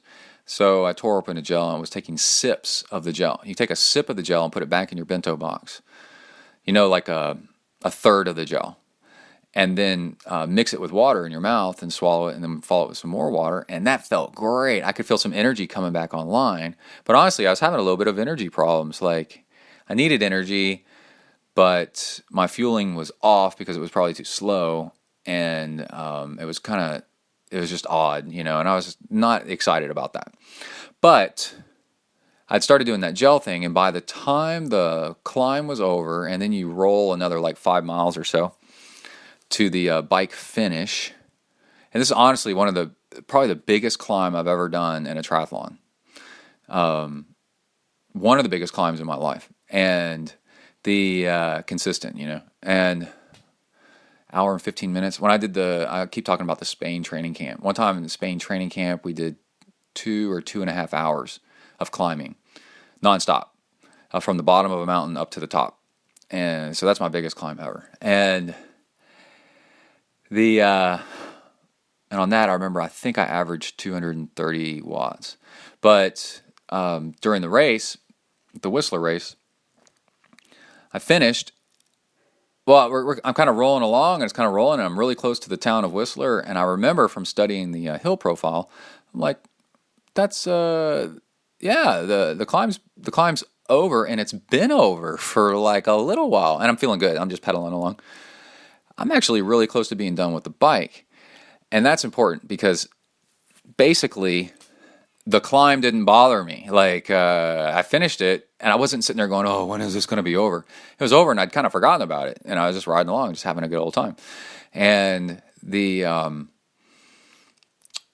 that is probably the first time ever I've done an Ironman bike, a full Ironman bike in a race, and then wasn't wishing for it to be kind of over, and be like, man, this sucks, I kind of want to be off the bike. And so what that's a testament to is awesome bike training. And what I did was a mix of intervals of sitting up, and a mix of intervals in the aero position, and a mix of intervals sitting up, and a big heavy climbing gear to work on those muscles. And then also on Zwift, there's like a 30 or 40 minute climb up a mountain.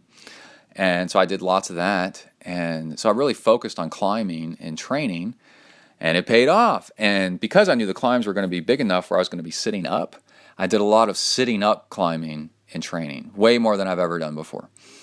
And it ended up being great. Now, I did have a little bit of my right Achilles tendon talking back to me, so I was like, oh man, please hold together.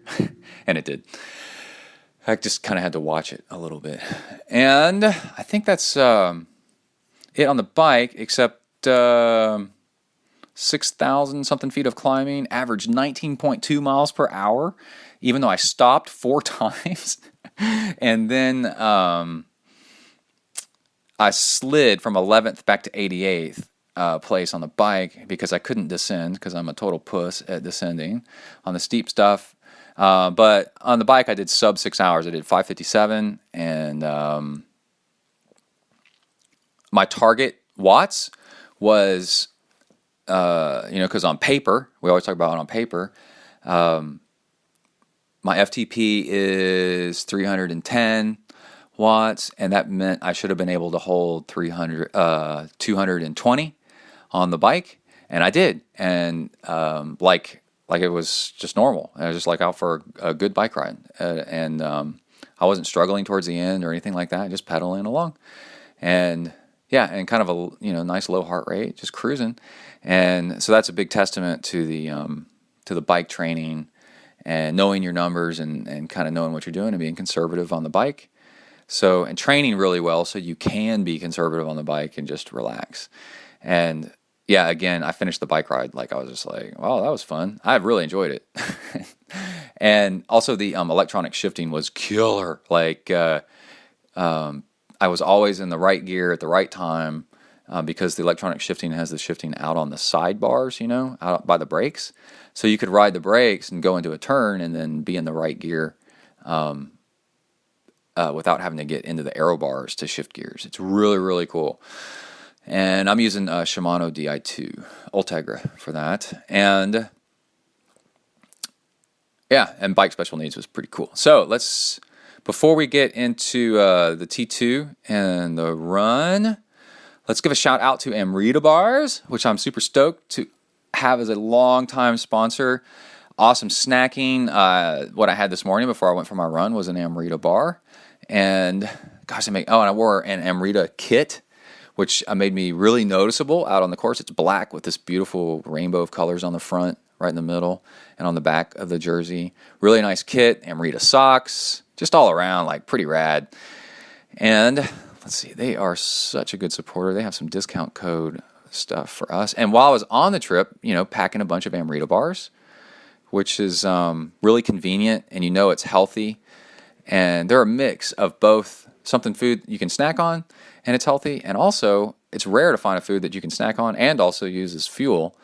I'm thinking about changing up my fueling for the long workouts. That maybe there's this thing where maybe if your stomach starts shutting down and you don't want to eat anymore, and you've been using just liquid nutrition, that your stomach is like, I'm sick of this liquid stuff. Give me something solid. So you could take like a small bite of an Amrita bar, and that'll stimulate your stomach, for example. Possibly. I'm going to start trying it and see if that improves things. And, oh my gosh, I believe there's a truck out front. Oh, doing the garbage and the recycling. Okay, let's see.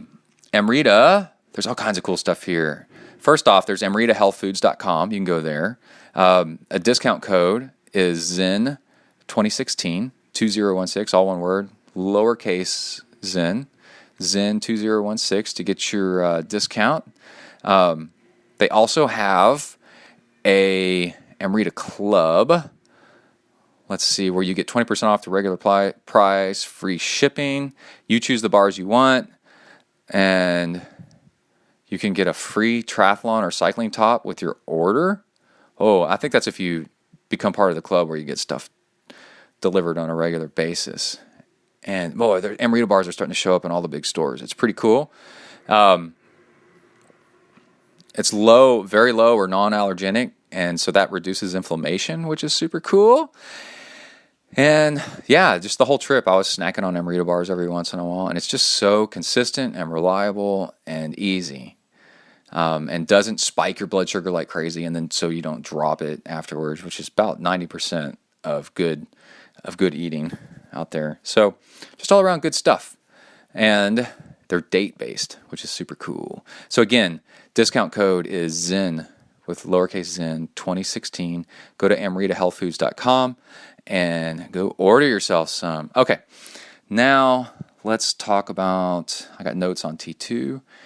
And where'd they go? Roll into T2, and I was a little bit frustrated because they take your bike from you at this race at T2.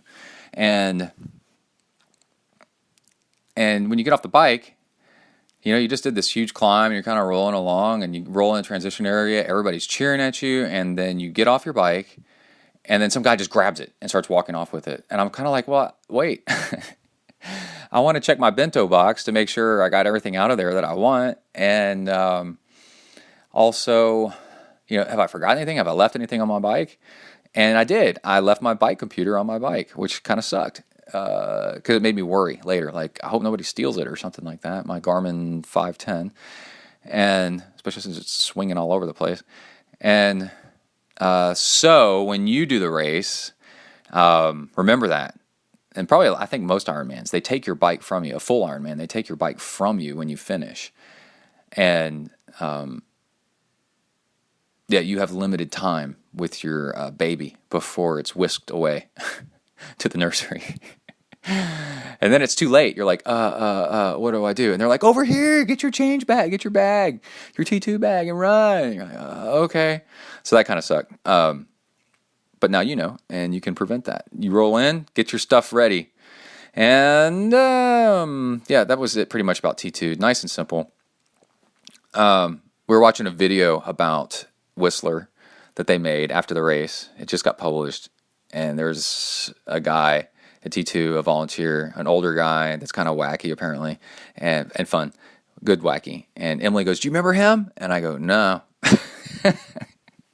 She goes, "You don't remember him at all? Didn't you talk to him?" I go, "Maybe, I don't know." But that just shows kind of the zone that you're in. Okay, so on the run, you start running, and it pretty much immediately goes uphill. And that kind of sucks. And instead of kind of settling in and running it on a flat first, I mean, like up and up and up and up. And there's two.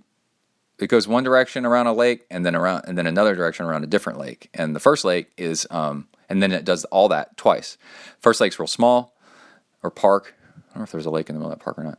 It's real small, and the second one's real big. And first lake trail is mostly shaded through the woods, and a lot of off-road, like nice trails, easy, gravel, simple trails. There's people that aren't in the race all over this place because it's a summer tourist destination. So you're in a race in the middle of tourists, which is pretty fun. Then let's see. So I'm running along, and I'm doing okay for quite a while. Maybe I don't know how long. Quite a while. And then I noticed under my left arm, I've got like a burn from either my wetsuit or something like that when I was doing the swim. And in my bottle that I run with, there's a little pocket on the bottle, and in it I had Vaseline lip therapy. So it's like Vaseline, but in a tiny, tiny little dispenser that you squeeze, and it squeezes out like the size of chapstick.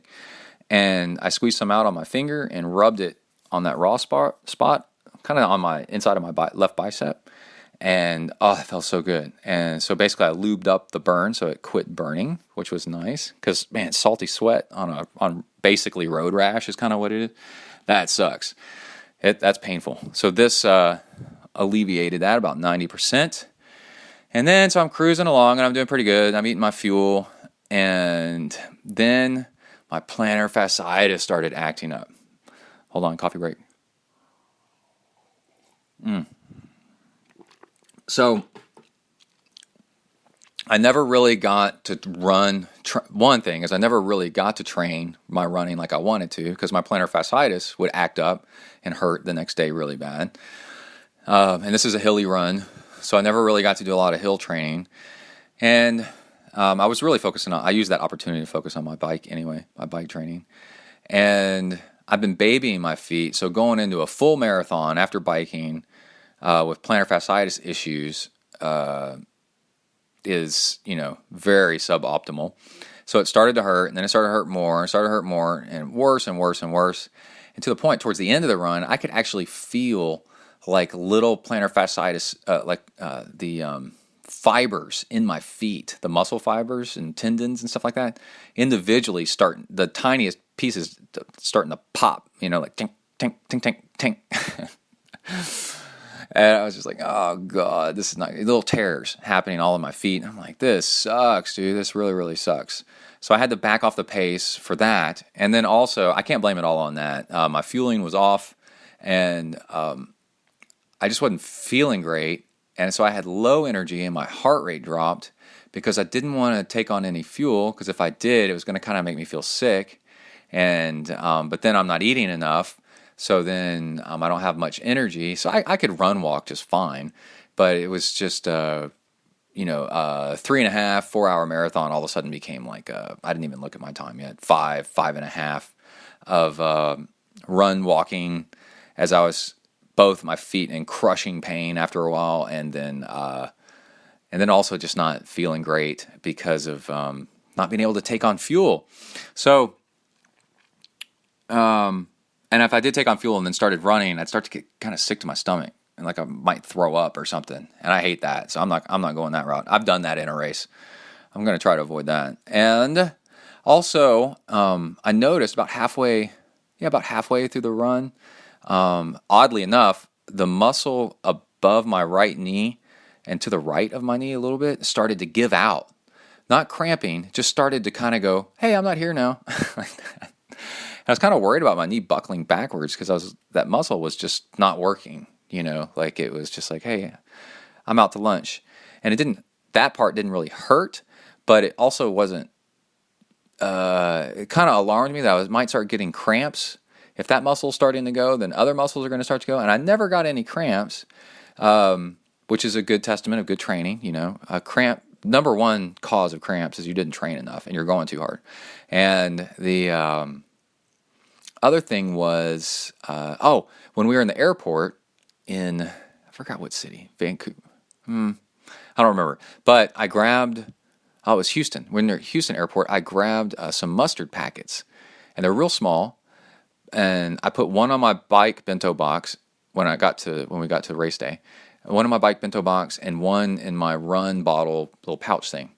And so I don't think on the bike I ever used it. And then but on the run, when I was like, man, you might start getting some muscle cramping issues here. It's hot, all that stuff. And I was like, let's go ahead and knock back some mustard. So I did it kind of as a preventative measure. Just a little bit of mustard kind of here and there. And no cramps. So it worked pretty great. And I just grabbed it for free at the airport, little mustard packets. So it's real convenient, lasts a long time. You can just kind of keep it with you in case you start having problems. And low cost. So definitely do that if you want to save yourself during a race or during a long training ride. I wanted to mention that when running gets hard and you're having to do the run-walk thing, there's definitely strategies that work better than just run-walk or, run until your legs explode and then walk or whatever. So at first, what seems to work really well is run the flats and run the downhills and walk the uphills, right? And if it's a generally flat course, then maybe, or very flat course, then, run, walk on an interval, run 4 minutes, walk a minute. But when you do that for a long time, what you'll start to notice is that even the downhills start to hurt, right? And what you do then is you run the flats only. Don't run the downhills. Just run the flats and then walk the uphills and walk the downhills. Maybe run the uphills a little bit, but so it's a switch. As your legs hurt more and more and more from running downhill, pick up the strategy, and then it'll actually improve your overall finish time a lot. And I know this because I've done a whole bunch of trail runs, ultra runs like 50s and 100, and on trails that go up and down and up and down. And you start to learn these strategies over time, and because they were looping trails, you can kind of see what works and what doesn't, because you can time yourself versus the previous lap. So I want to just squeeze that in there, that your strategy changes throughout the run to improve things, and it actually can make a big difference in your finishing time. So how about that? I'll always walk the aid stations and drinking fuel at the aid stations. It's always convenient. That's how to have your best run when things start sucking. These loops are kind of had some out and backs and stuff like that. So it was really cool because the other three guys I was racing with, I'd see them every once in a while. And I could see how far ahead of them I was. And then it's motivational, you're like, don't let them catch me. And so that was really, really cool. So on the race, you're going to get to see a lot of people. And out and backs, you're going to see a lot of your friends and competition. That's pretty cool. Brent, this other guy, was starting to catch me. He was starting to gain on me for a while, for the first half of the run. And I was doing math, and I was like, dude, he's going to catch me by the end of the run. But then he ended up getting sick to his stomach and slowed down big time. And he was trying to make himself puke and all kinds of stuff. And he ended up not gaining on me by the last loop. And so but it had me worried, right? And so the psychology of somebody chasing you makes you push it. So I probably went about 15 minutes faster than I would have if he hadn't been behind me, and had me worried. So that's pretty cool, the competition thing. And let's see, towards I did special needs on the run, which was pretty cool. It was super easy. It took like 30 seconds. And then, let's see, Canadian geese flew over me at one point. They were honking, which is really funny, a flock of them, and landed in the water. And that was after a float plane flew over me and landed in the water. And then there was bears on the trail at one point. After I finished, or about the time I finished, but on a different part of the run course, a mama bear and was out on the trail with 2 baby bears, and they had to shut down the run for a second and divert people around it, which is pretty cool. Let me check my battery on my phone here. Yeah, we're good. And let's make sure we're recording too while we're at it. That's always a good thing to do. And then also, I was getting really close to finishing, probably half an hour out or so. And no, about an hour out. And the watch, my Garmin 920 goes, low battery. And I'm like, what? What a bunch of crap. I did all the settings, turned off all the Bluetooth and Wi-Fi, and did no GLONASS GPS, and, just all the stuff you're supposed to do. There's like a list of things you're supposed to do to maximize your Garmin battery. And I did all that stuff, and still my watch died after probably 12 hours, and that's could be because the watch is getting kind of old. It's like a year and a half old, maybe. I'm trying to remember how old it is. And so it's your battery, starts to degrade over time, and all the charges and discharges and stuff. So I don't know. But they're keeping track of your stuff during the race, and that was pretty cool. And also I had a tracker on me, which we'll talk about in a second. And there's 2 really frustrating things. One is, coming from the USA, we're so used to miles, and also my watch had died. Well, everything's in kilometers with no effort to put it in miles. So it's like you're on kilometer 39. I'm like, how far do I have? How long is a marathon? And I remember turning to a spectator, and I said, "Hey, how long is a marathon in kilometers?" And she looked at me like I was absolutely insane. And I said, "I'm from the USA, and we do stuff in miles, and so kilometers are I don't know how long they are in kilometers." And I'm pointing at the sign that says, kilometer or whatever. And she goes, "I think 42 or something like that." But the shock in her face was kind of humorous, if it wasn't frustrating for me. But there's that.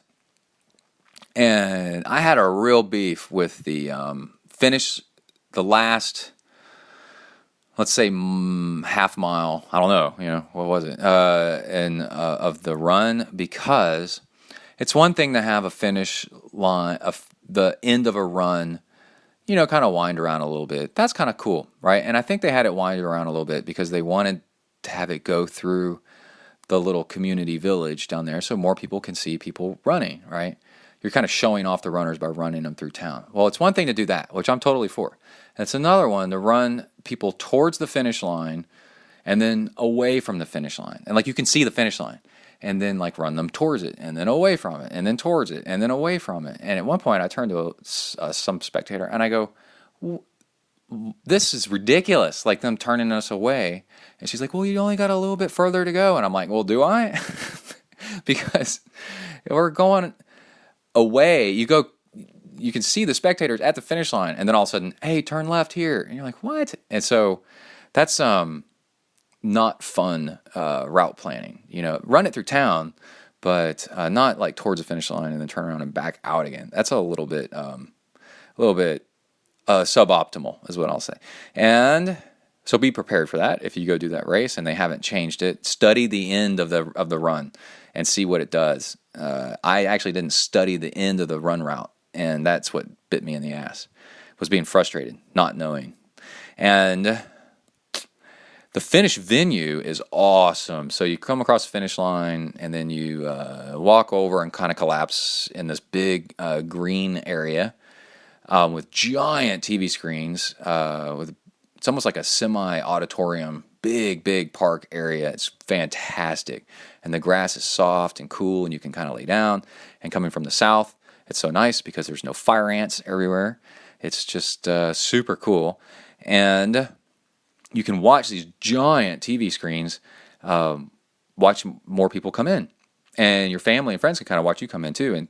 And somebody took a picture of me on that TV screen, and that's the picture that I posted on Twitter. It was a picture of a picture, and that's how good it was. So I managed to run across the finish line, big smile on my face, because that's important, and looking good for the sponsors and all that cool stuff, zipping up the jersey, so you can see the logos. And there's a funny picture on Instagram. I was laying on the ground and eating pizza at the same time, laying on my side, trying to recover, because I've been kind of running on fumes for a long time, and now that I'd stopped running, I could actually eat, and that was nice. Also, well, we'll talk about the salt stuff when we get to salt steak. And the other thing is the post-race food was awesome. Really, really good selection of different food. Odd that they didn't have any beer, since Canadians are so beer friendly with all kinds of other stuff I saw the times I was in Vancouver and Whistler and ended up in Toronto. Lots of beer all the time, very fun, nice, and no beer at the finish line, so that was odd. And then also we walked over to the vendor tent that does the tracker. Gosh, I don't have the name with me. But we did the tracker thing where you could follow me and my friends. And so you come out of the swim and you put on the tracker and you press a button for a few seconds and it lights up and then it starts tracking. And what you do is the day before the race, you tell everybody the link that is going to be your tracker. And Emily and the other wives and kids said it was really, really cool, following us. They were really into it. So definitely, if you want to get that, get it. I think it was like $30 for all-day tracking at this thing. And then, let's see, after the race, we went back to the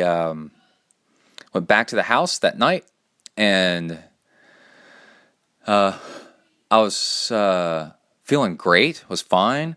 Another good testament to good training. And the house we were in is my laptop's about to go to sleep.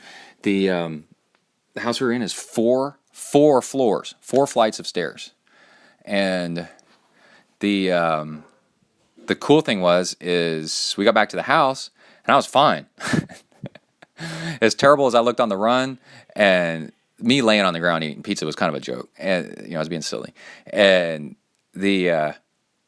I raced Gary's daughter up 4 flights of stairs and won.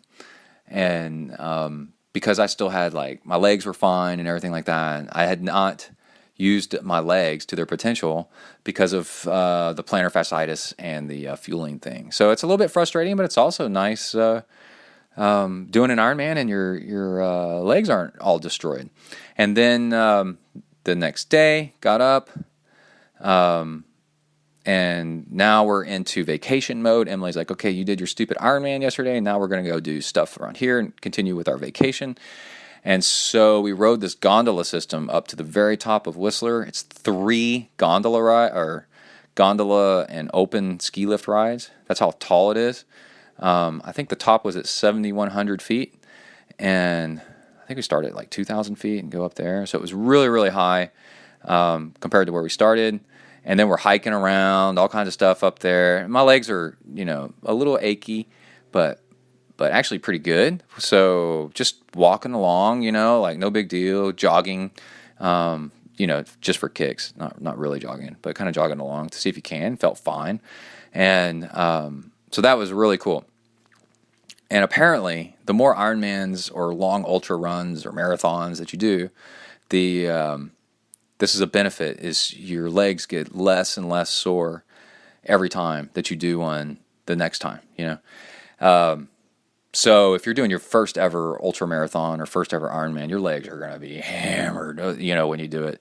But you do a bunch of them, and then your legs kind of adapt, and it's really cool. The next days, you're hardly sore at all. It's pretty neat.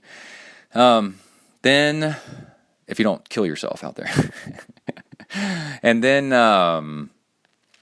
another funny thing is I have a little bit of a fear of heights, a decent rational fear of heights. I don't want to die, so I don't call it an irrational fear of heights. So Emily was joking before we got on the ski lift. She's like, "You're going to, we're going to climb this, or we're going to ride these ski lifts. Are you sure you're going to be able to handle it?" And I go, "I don't know. I guess we'll find out." Oh, the fun of Zen is to learn not to prejudge. And so you're like, "I don't know. I guess we'll find out when we get up there." And then we're on the ski lifts, and they're open air, feet dangling off, hundreds of feet up in the air, cliff face at one point, way up. And I'm just enjoying the view and stuff and looking down and around. And Emily goes, "You okay?" And I go, "About what?" And she's like, "The heights." And I go, "Oh, yeah, I guess I am."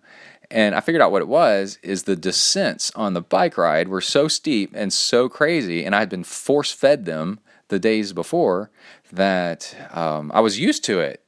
So my fear of falling had kind of gone away.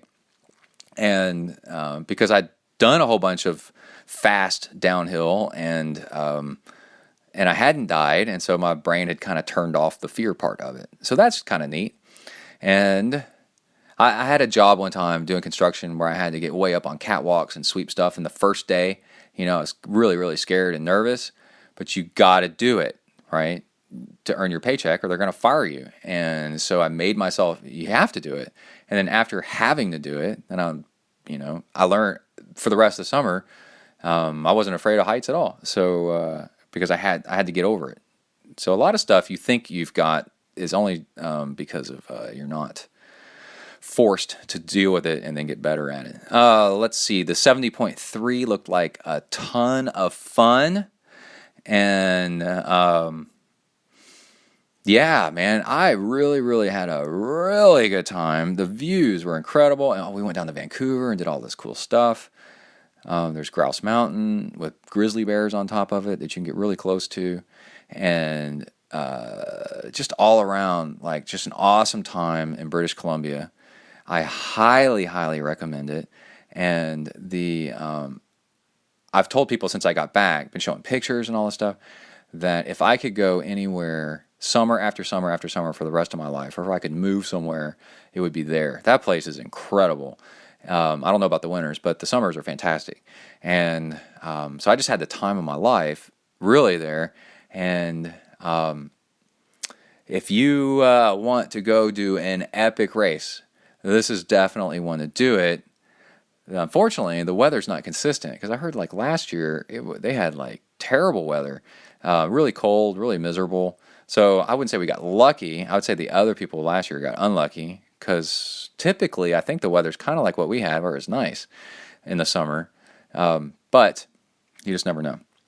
So don't blame me if you go and it sucks. But I can tell you that if the weather's nice, it is the best Ironman I have ever done by far, especially because it is, because I know it is, because it was really challenging, and I didn't even do all that well on the run. I was doing great up until then, and then I didn't even care, because I was so like smitten with the views and how beautiful it was, and just being there. It was incredible, and the crowd, all the Canadians are so cool and awesome, that I cannot say enough, recommend it to you. And then also, I've got a few training spots are going to open up, not right now, but in like a month or two. And the training I did was so spot on for this race that I do coaching. And if you want to sign up for some triathlon coaching, then let me know. You can email me at texafornia, TEXAFORNIA, @gmail.com. And we can train you through Training Peaks and do all the intervals and everything else, so that you can kick ass at your most challenging triathlon that you got coming up. Because it worked. It was awesome. And let's see. We've got a couple more things. I want to give a shout out to Salt Stick, because they're a relatively new sponsor, and it was really cool mixing up my fuel and then just grabbing Salt Stick pills and throwing it in there. So I had at least a base amount of salt in my fuel, and then Salt Stick capsules in my in a little Ziploc and a dispenser on the bike and on the run. And here's a trick. When you do a training ride or a training day and you're craving salt when you're done, you're craving salty foods. Think about that. You're like, man, I wish I had a hamburger and some Doritos, like those are, think about, what is that? Well, that's like really salty, right? Holistic guru Christine Lynch taught me years ago, when you're craving a food, stop thinking about the food and break the food down into its pieces, its flavors, and its crunchy or soft, right? And the temperature, is it hot or cold? Is it liquid, or is it solid, right? You're craving. And when you break the food that you're craving down into those pieces, you can determine what you're low on. So if you get done with a big day of training and you're craving something salty, then that means you're low on salt. And then you're like, well, I need to you should up your salt during the training, so that the symptoms of later in the day, that means it's too late. You could have been doing better during your training. And also, while you're working out, you'll notice that you get a couple hours in, you start craving something salty, like, man, I wish I had something salty. You can cut it at the root right there, by, if you have something, if you have salt tablets or capsules like on you right there. And you can with Salt Stick, right? It's super convenient, super easy. And so I remember at one point on the run, I started craving something salty. Yeah, the broth. They had broth out on the run. And I was like, I'm really craving that broth. And that means, what is it? Why do I want it? Oh, the salt just sounds good. And I'm like, oh man, you're running low on salt. Take some more Salt Stick capsule. And I did. And then I felt a whole lot better. So that's really cool. So you can get your Salt Stick stuff going. Oh, let me pull it up. We have 25% off with discount code ZenTri25 if you go to their website, shopsaltstick.com. And that's only in the U.S. That discount code works. Again, it's 25% off. That's a lot. With discount code ZenTri25, number 25, all caps, ZenTri25. And even though that only works in the U.S., they still say, don't forget, they have Salt Stick in stores all around the world in 30 countries. You can go to saltstick.com and use the store locator and find some. And I love it. I love it that they're a sponsor of the show. It is super cool. Your water won't work without enough salt. It'll just run through you. And so that's why I say make your water stick with Salt Stick. It'll hydrate you better and get to where it's supposed to go if it's got some salt in it. So don't forget your salt. Let's see. There was a study that had triathletes, half of them given Salt Stick capsules and the other half just plain sport drinks. The athletes that took the Salt Stick finished a 70.3 race and an average of 26 minutes faster than the control group. How about that? So there's your real results, and thank you, Salt Stick, for being a sponsor. Okay, now we're going to wrap up the show with audio from before the race, after the race, and then also some audio at, I believe, at Ohio. If not, it's okay. We need to push the show out. We got to keep going. We got so much going on with things happening here. As we work on my plantar fasciitis and we do some ultra shoe reviews and we start biking and running again, we're going to start getting in the fall pretty soon. So we got a lot going on, and we need to get this show out for everybody. I am going to the river this weekend and continuing my post-Ironman vacationing and not training anywhere near as much. I got 2 high school buddies that we're having our summer get-together, and we're going to go tubing down the river, and that's going to be a lot of fun.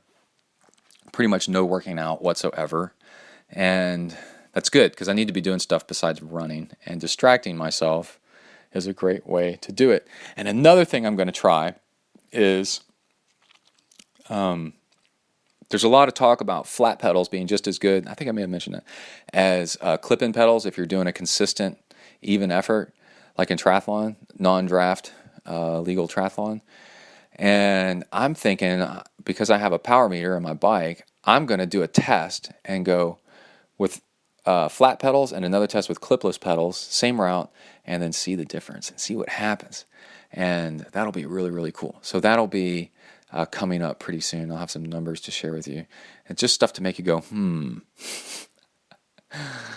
You know? Clipless pedals are great if you're stomping and accelerating, like in crit racing. But for just riding along at 70% effort, like you do in an Ironman, yeah, why? So, yeah, that's it. Okay, let's go ahead and get into the audio from before and after the race. Lots of fun stuff in here. And let's go. All right, I'm here with the beautiful ZenTri nurse, my assistant. I haven't claimed that job yet.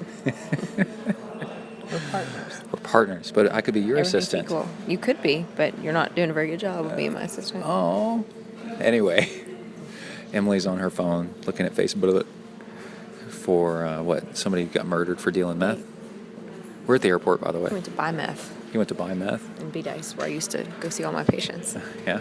B-Dice, Texas. So we're getting ready we're at the airport, the little tiny College Station airport. It has 2 gates that share the same little lobby. We're right here. And what'd you say? I said you're talking really loudly. Oh. And your breath smells like onions and guacamole. Because I went to Freebird's World Burrito. And we're about to get cross-checked. Are you? Of course. Shh. We're row 6, C and D.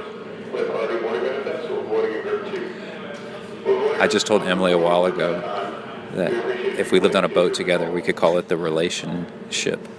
What do you think about that? It's great, Eddie. It's very creative. What do you think? Do you think we're going to see? We're going to go to Canada for our triathlon. Our triathlon? Do you think we're going to see any moose? I hope so. And bears. I'm going to keep a record of them. I'm going to make a database about moose. I want to go see the lumberjacks, like Sandra and Brent posted that they saw. Somebody else told me about that too. They might get offended. You just go up and take pictures of them? Yeah, it's like they do it for people to watch them. Like a lumberjack contest, like log rolling or something? All that. All that. And chopping, yeah. I'll show you We can do that here. Where? You can chop down a tree. We don't have any The whole trees to Sam chop Houston down. State Forest is Anyway. a pine tree forest for lumber. It's all those logging roads. Mm-hmm. So are you excited about our race? My race? Why do you call it our race? What are you going to do in Whistler? I'm going to go ziplining and whitewater rafting and watch you do your race and check out the little town of Whistler, which is supposed to be really cool. And then after the race, we're going on the gondola ride, all of us together. I've been assigned this job. Okay. I've been told. Yeah, it's happening. It's happening. All right. All right, we better get on the plane. Okay. All right. Love you. I love you. All right, I am here with the beautiful ZenTri nurse. She's about to go to sleep, so we got to catch her before she falls asleep because it's the night before the race. Mm-hmm. Are you excited? I'm very excited. Yeah? Yeah. So the race is actually a smaller race than most Ironmans that we've been doing because we're used to doing the 2,500 and 2,500 racer Ironman Texas. And Lake Placid is going on this weekend too, on the other side of the country. So this one has like 1,500 Ironman, and then I don't know how many half Ironman. I thought Gary said like 600. 600 what? Half Ironman. Half Ironman. And then I've had a blast, like doing all kinds of stuff, but not as much as you. What have you been doing? I got to go ziplining yesterday in whitewater. Ziplining? What's that? It's where you hang from a cable suspended above the ground and zip down it. And wasn't it so high? It's like one of the tallest in the world, and it's... That wasn't the one I was on. Oh. That one's called the Sasquatch, and they said we could come back and do that.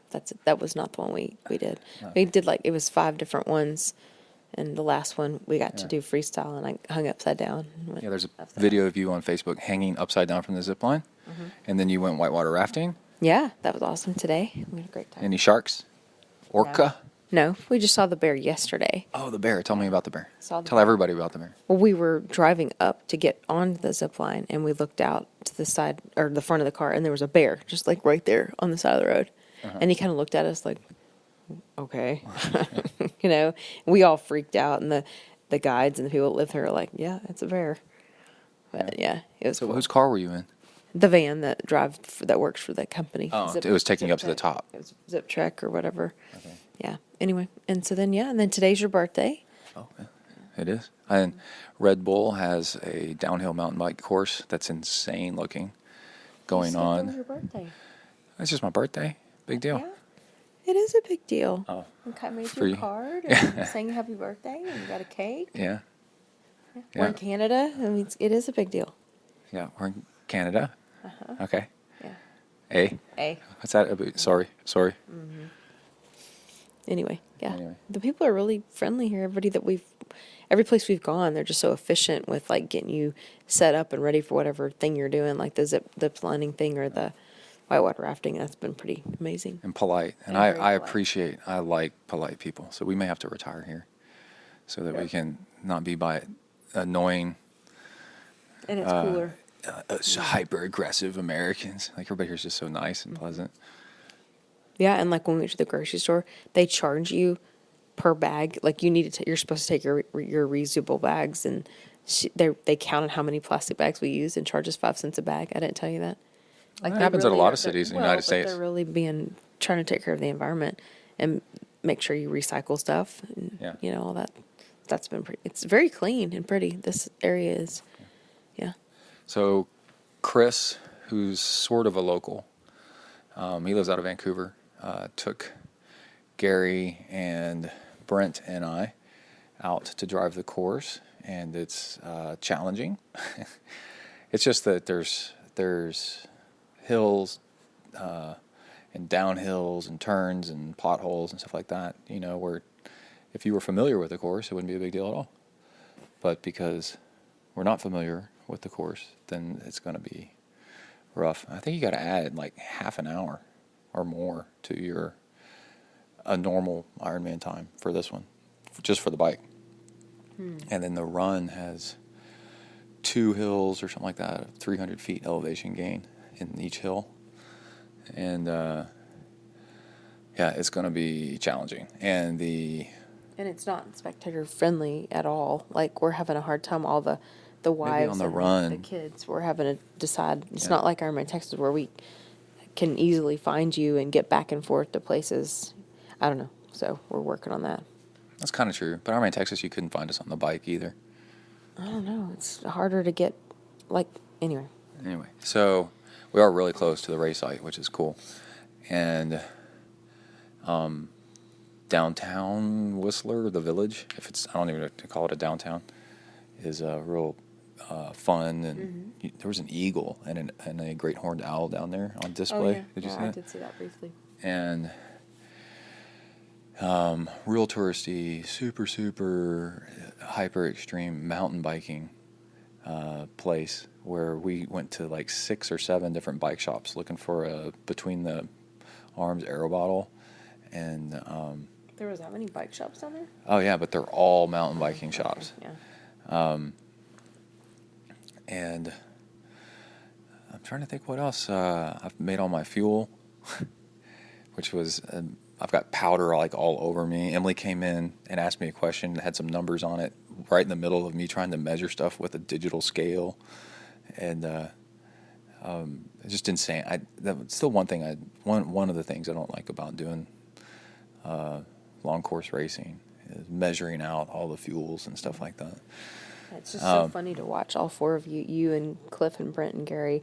Y'all all sort of have the same stuff, but then you all have your own thing, and like watching all the little things that everybody does before the race. Huge opportunity for somebody to figure this out. Yeah. And eliminate this problem, of like what works for people. Well, I think it depends on the person. You can't, No, it can't depend that much per person, yeah. I think it No, does. it can't be a million different solutions. Y'all are all doing There different should. stuff. I know, it's ridiculous. Like it's a huge. If someday, say 20 years from now, 50 years from now, they're gonna know exactly what you should take. They can blood type you or something like that, and go, okay, this is your fuel, and this is how much water and whatever, and then everybody can just buy it and then be done with it instead of making everything by hand. Yeah. So anyway, I'm doing 200 calories of UCAN, 100 calorie of hammer, gel because my best run ever was totally on hammer gel. But my stomach kind of hurt while doing it, so that's on the bike. My best race ever was all hammer gel, but that was running, and it was about 200, maybe 300 calories per hour. And like I said, my stomach kind of hurt towards the end. So I'm going to do on the bike, I'm going to do 200 calories of UCAN, 100 calories of hammer gel on the bike, and then when I get on the run, 200. And that's less than you normally do, I hope. 'Cause Yeah. That's what we talked about. And also, I've made 2-hour water bottles. So I got 2 on the bike, and I'm going to pick up the third one and throw one away at special needs. And also, I am telling myself that don't try to finish any water. Don't try to finish any fuel. If I don't drink it, then it is what it is. F it. That's it. And I throw it away. Mm-hmm. Because where I get in trouble, my potential is always cut off at the knees and at the stomach by overfueling every single time. Yeah. Every single time. Every single workout, I overfuel, and every single long workout, I overfuel, and then I have a trough where I try to do whatever. So I'm making my fuel, and then I'm just going to sip on it, and if I don't finish it, who cares? Right. And I remember one time I did a half Ironman. Remember I went to Northern California, I went to San Francisco area, and I did the Morgan Hill Triathlon half Ironman. You don't remember that? And that was really cool. Not Wildflower? What are you talking about? I went out there and did the Silicon Valley half. I vaguely remember that. And I had I did a 5:03 or something like that, and it was a really hard course. And the run wasn't that hard, but the bike was really vertical. And the thing is halfway through the bike, aid stations didn't have water. And because they didn't have water, I couldn't eat. And so I ate less. And on the run, I had an epic run. Yeah, I had an unbelievable run. And so I just need to eat less and just go with it, is my lesson. And but anyway, I want to thank you, Bay, for all the putting up with all my ridiculous, stupid training. So thank you. I know you've had to do everything while I'm doing the most selfish sport ever, the parade of the selfish. This parade sucks. Yeah. Yeah. Well, you're welcome. Yeah. Taking Kai to scouts, all this crap. I'm sick of it. I'm ready for this to be over. But This race or triathlon in general? No. Okay. Dude, I'm way too invested. Just clarifying. Yeah. Tri-bike transport scraped up the front of my fork on my bike. I hope it's not damaged forever. They already emailed me back and said they're going to start working on, I have to file a claim and all that stuff. But my fork is scraped up through the carbon, down into the carbon. But it's an accident, and so whatever. Okay. Well, Oh, you're tired? What are you going to do? I'm tired, man. It takes a lot of effort. So you're tired, and what are you going to do? Go to sleep. Oh, you want me to turn off so you can go to sleep? Okay, so Kai and I are really proud of you. So we wish you good luck. Now shut up and go away. We were on that note, and then you went off the direction about the bike. So, Yeah. Okay. So we love Okay. you, and we'll see you in the morning. Okay. Can I keep talking to myself? Okay. All right. Love you. Where are you going? I'm laying down. Okay. Okay, so now we can talk. Emily's turning off the lamp. There she goes. It's still daylight outside, babe. Yeah, okay. She's already going to bed. What do you think about Are you Canadian really TV? Yeah, I need to do my little thing before the Okay. okay. So we're gonna get up at 4, and coffee's already pre-made. Did you put it back downstairs? in there? Yeah, I put it back in there. Okay. Another thing I'm doing is I'm doing 1 tea bag of green tea per hour. Per 2 hours, I think. What am I doing, per 2 hours? Yeah. I don't know, but you better figure that out correctly. I got it. One tea bag of green tea per 2 hours, because green tea, man, it makes me amped. And also, caffeine is a fat-burning enhancer. So you want to burn extra fat calories. That's one of the reasons it gives you energy, is it turns on fat burning. So you've got extra energy. And I guess I haven't looked to see how many Kona slots there are for everybody. If there's only like one or two, that ain't going to be me, because You should look so we know. I'm not that fast.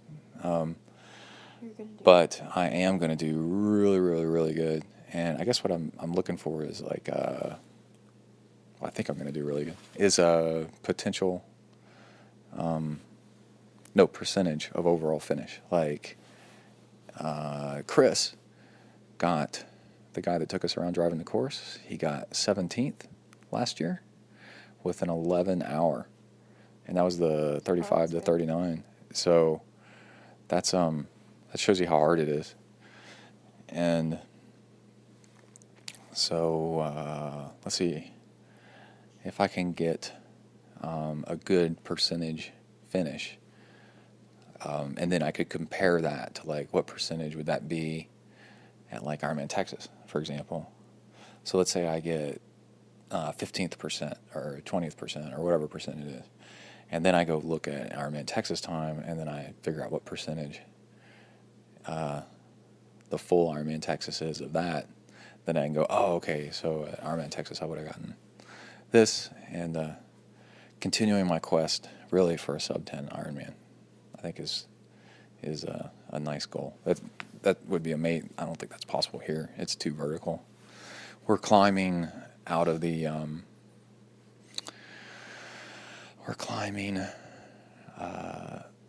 out of the lake, eventually up to the ski lifts to where the Olympics were, where they had the downhill ski jumps. Have you seen those yet, babe? Did you go see those? Mm-mm. You know where they do the big downhill ski jumps? I just saw the bobsled thing. Where they fly through the air. It's like the most insane, biggest ball sport I've ever seen in my entire life. We're riding from the bottom of the valley up to those as just one of our hill climbs. That's like the first big hill climb. So we got stuff like that, which is a little bit crazy. I'm trying to think. There's a Canadian TV is funny. It's different. They make fun of themselves a little bit. There's a commercial for Little Caesars Pizza where there's lots of A in a boot and hoser. They say in the commercial. Traveling with the data package is a challenge. Got to turn off all the data on our phone. I had it not turned off for about 20 minutes, and I burned through, maybe it was like 10 minutes. I burned through 20 megs of data in that amount of time without doing anything, and just background apps, checking stuff. And 2 days of just hanging around and trying to keep cool and not do anything stupid and not forget too much stuff. I'm so used to listening to Pandora, and in Canada, Pandora is blocked. There's like no Pandora, so I can't go off and veg in a corner and listen to music and visualize and focus and kind of meditate like I like to do to different genres of music, and that's been a little bit of a challenge trying to figure out that. That was unexpected. So we'll try to see if we can get some audio tomorrow morning, but it's 4 of us, and we're all going to be gathering up our crap and trying not to forget anything. And I don't know if it's going to be conducive to recording. So this may be it until after the race. And just going to try to eat less and keep my pace and try to keep the watts low-ish, even though there's tons of hill climbing, which is a challenge. And the first lap of the run will be kind of an exploratory lap. I've seen the big hill, but we saw it at car pace. And then the second lap of the run will be, where you lay it all on the ground, lay it all out. Of course, if you're not walking by that time, but we'll see. All right, that's it. Everybody stay safe, and we'll talk more tomorrow. Out. All right, it's race morning. Emma and I are in the upstairs room, and the girls downstairs, the little girls, just turned on their playlist to motivate us. And they went around and last night asked us what our favorite songs were. Mine's Motley Crue, Kickstart My Heart, but, well, I figured that was a good one. I haven't gotten to that one yet. So we've heard Eye of the Tiger and We Are the Champions. Yeah, now it's Europe with the final countdown. So all the other guys here that I'm racing with are the age group older than me. So they got some pretty good taste in music, but I'm still waiting for that Motley Crue. And yeah, just getting ready to go. How do you like waking up to that, baby? What? It's great, honey. And ate just 680 something calories of chocolate chip cookies. Figured that was easy. It went down fast. Got up at 3, and that's it. Out. All right, here's mine. Motley Crue. All right, I gotta turn off the recorder. We gotta keep packing. That's so good.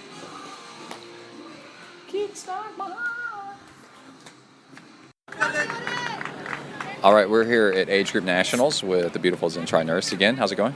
Good. What's up? Kai's next to us, but he didn't want to be interviewed. And but we just had a little bit of shenanigans with somebody stole the cow head from the Chick-fil-A store. Yeah. What happened? Well, I just turned around and there was 2 cops walking back with a kid about Kai's age, and he was carrying a cow head, and they go giant cow head, and they go, "Why'd you take the cow head, son?" And I didn't hear what he said. And then right after that, a lady from Chick-fil-A came on and go, "Did anybody see the cow head?" Yeah. We're like, "Yeah, if you go that way, they're right down there." It's so funny. Did anybody see the cow's head? She looked all stressed out. Yeah. Well, yeah, she was in charge of, I guess, of the cow head. Don't lose the cow head. So we're watching the. Good job. Good job, man. We're watching the 15 to 18 boys.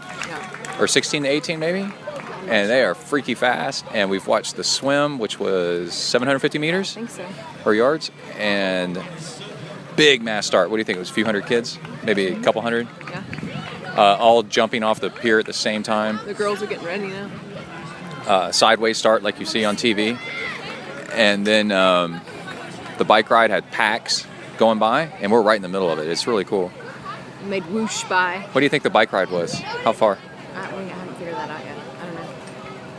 Oh, here's the sprint. We're going to do this on audio. Is this guy in the race? Good job, good job. There's the thing right there. Good job, guys.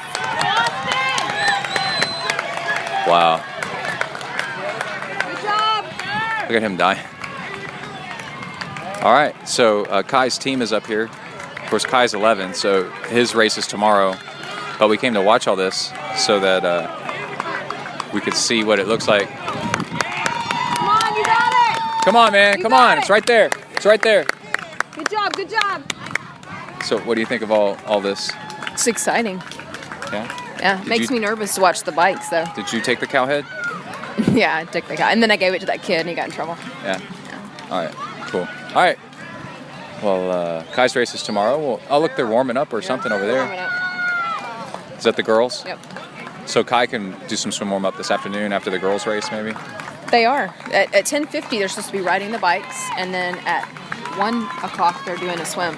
Okay. All right, cool. This is a really cool venue. We're in Cincinnati, and there's a long, skinny lake that they do the swim in, and then the run loops over around the lake. So 2 loops for the older boys. Probably 2 miles, maybe 2.5, maybe 3. And then, I don't know. And then, the bike route went north of the lake twice, 2 loops. So we got to see all that. It's very exciting, very cool sport. And it's national, so there's kids. Oh, there's the kid that took the cow head. What do we do? Let's go ask him why he took it. Let's go ask him. Let's interview him. Why did you take the cow head, son? What were you feeling when they caught you? Hopefully embarrassed. All right. And it was funny. I said, I'm going to interview you two. I'm going to record. And Kai goes, "No, Dad, no." You're so embarrassing. Yeah. Now he can tell he wants to be on it. Hey, Kai, you want to be on this? No. All right. Be back in a little bit. Oh, I've been posting the short little videos to Instagram, ZenTriathlon on Instagram, if you want to see pictures, videos of the racing, kids race. All right, out, bing. All right, we are really lucky here because I just realized and remembered that I'm sitting next to Irene, who is a state champion cyclist, right? Yes. She's a little bit nervous and a little bit shy. Oh, wow. But So nervous. Kai, she Hush. said you're quiet when you're alone, so live up to your reputation. Okay, so, but you won state in what? Criterium. Oh, wait, how old are you, by the way? I'm 11. Okay, so go ahead. Race age 12. I won a Criterium, time trial, team time trial, and I won a cycling track at Frisco. So Frisco's a town outside of Dallas, right? Yeah. Okay, so It's a little far. what is cycling track? What does that mean? It's on a velodrome. So you're a 11-year-old girl velodrome racer, Yes. and you won state. Yes. So how far is that race? How long? Depends. There's different races. There's 500. There's 200. There's kilos. There's all points race, elimination. There's all sorts of different things. I did a 500, and then I did 1 kilo, and then I did 2 kilo. Okay, so you're state champion, so you're obviously very successful at this. So what advice do you have to people that want to get started in track cycling? What's the difference between riding out on the road? Oh, it's very different. It's a whole lot of fun, but it requires more strategy. Okay, is it safer than riding out on the road, do you think? Well, there's pros and cons. On a track bike, you can't brake and you can't stop pedaling. Oh yeah, you have no brakes, right? Oh, yeah, it's bad. Do they take the brakes off? No, there is no brakes. It's a completely naked So- bike. okay, yeah, There's no shifters either. right. So single speed. Yeah. Is it a track? Is it a fixed? Fixed gear. fixed You gear. can't stop pedaling. They're jealous over there. That you're being interviewed, so just ignore them. So then, what kind of bike do you ride for that? I ride a Pinarello. If you want to get started, I suggest maybe a steel bike with like a very thin frame steel bike. Yeah, I used to have a fixed gear steel bike. It was awesome. My coach told me it was good for starting, and then when you get when you start getting more experience, you can move to an aluminum, and then you can move to carbon fiber. But you really need to gain experience and strategy and learn how to control the bike first. So how old do you have to be to start doing that? I think you can be like 9, I guess. Now, tell me, you said something about TTT, so team time trial? Yeah. So which team did you ride for that? I just rode with a bunch of bonehead boys. And y'all won? Yeah. Because of you? Yeah. Because of all the boys on the So, They were very old. now do those bikes have brakes? And No, that was on. That was road. okay. So I was about to ask, that was open road? I know that Coleman and The TTT was open road? Yeah, and so is the TT and the Criterium. The road race isn't until when's the road race? It's like August or something or September. Are you going to go do that? Yeah. Okay. Well, cool. Well, good luck. Thank you. And how you enjoying the race here so far? Nervous, kind I of. wouldn't be nervous at all. And hot too. Have you looked at your competition's times at all to see how you stack I up? know who my competition is. Okay, so you just got to draft off of them on the bike until the run? Draft. Ours is non-drafting? This is not draft legal. I have to be. But the older boys were drafting? They're draft legal. They're like 15, 16. Okay, so we still can't draft until then. I can't draft until next year. Man, so you just need to stay in touch with your competition. Yeah. Right. I know who it is. Yeah. I know I'm top 5. You know your top 5? Yeah. Sweet! Maybe we'll see you on the podium, okay? Okay. All right, thank you. Thank you. See, that's easy, huh? I know you're gonna ask me questions like. I did. I asked you a ton of questions. All right, that wraps up the show. And like I said earlier, we got a lot of stuff coming up. We've got zero drop shoes from Ultra.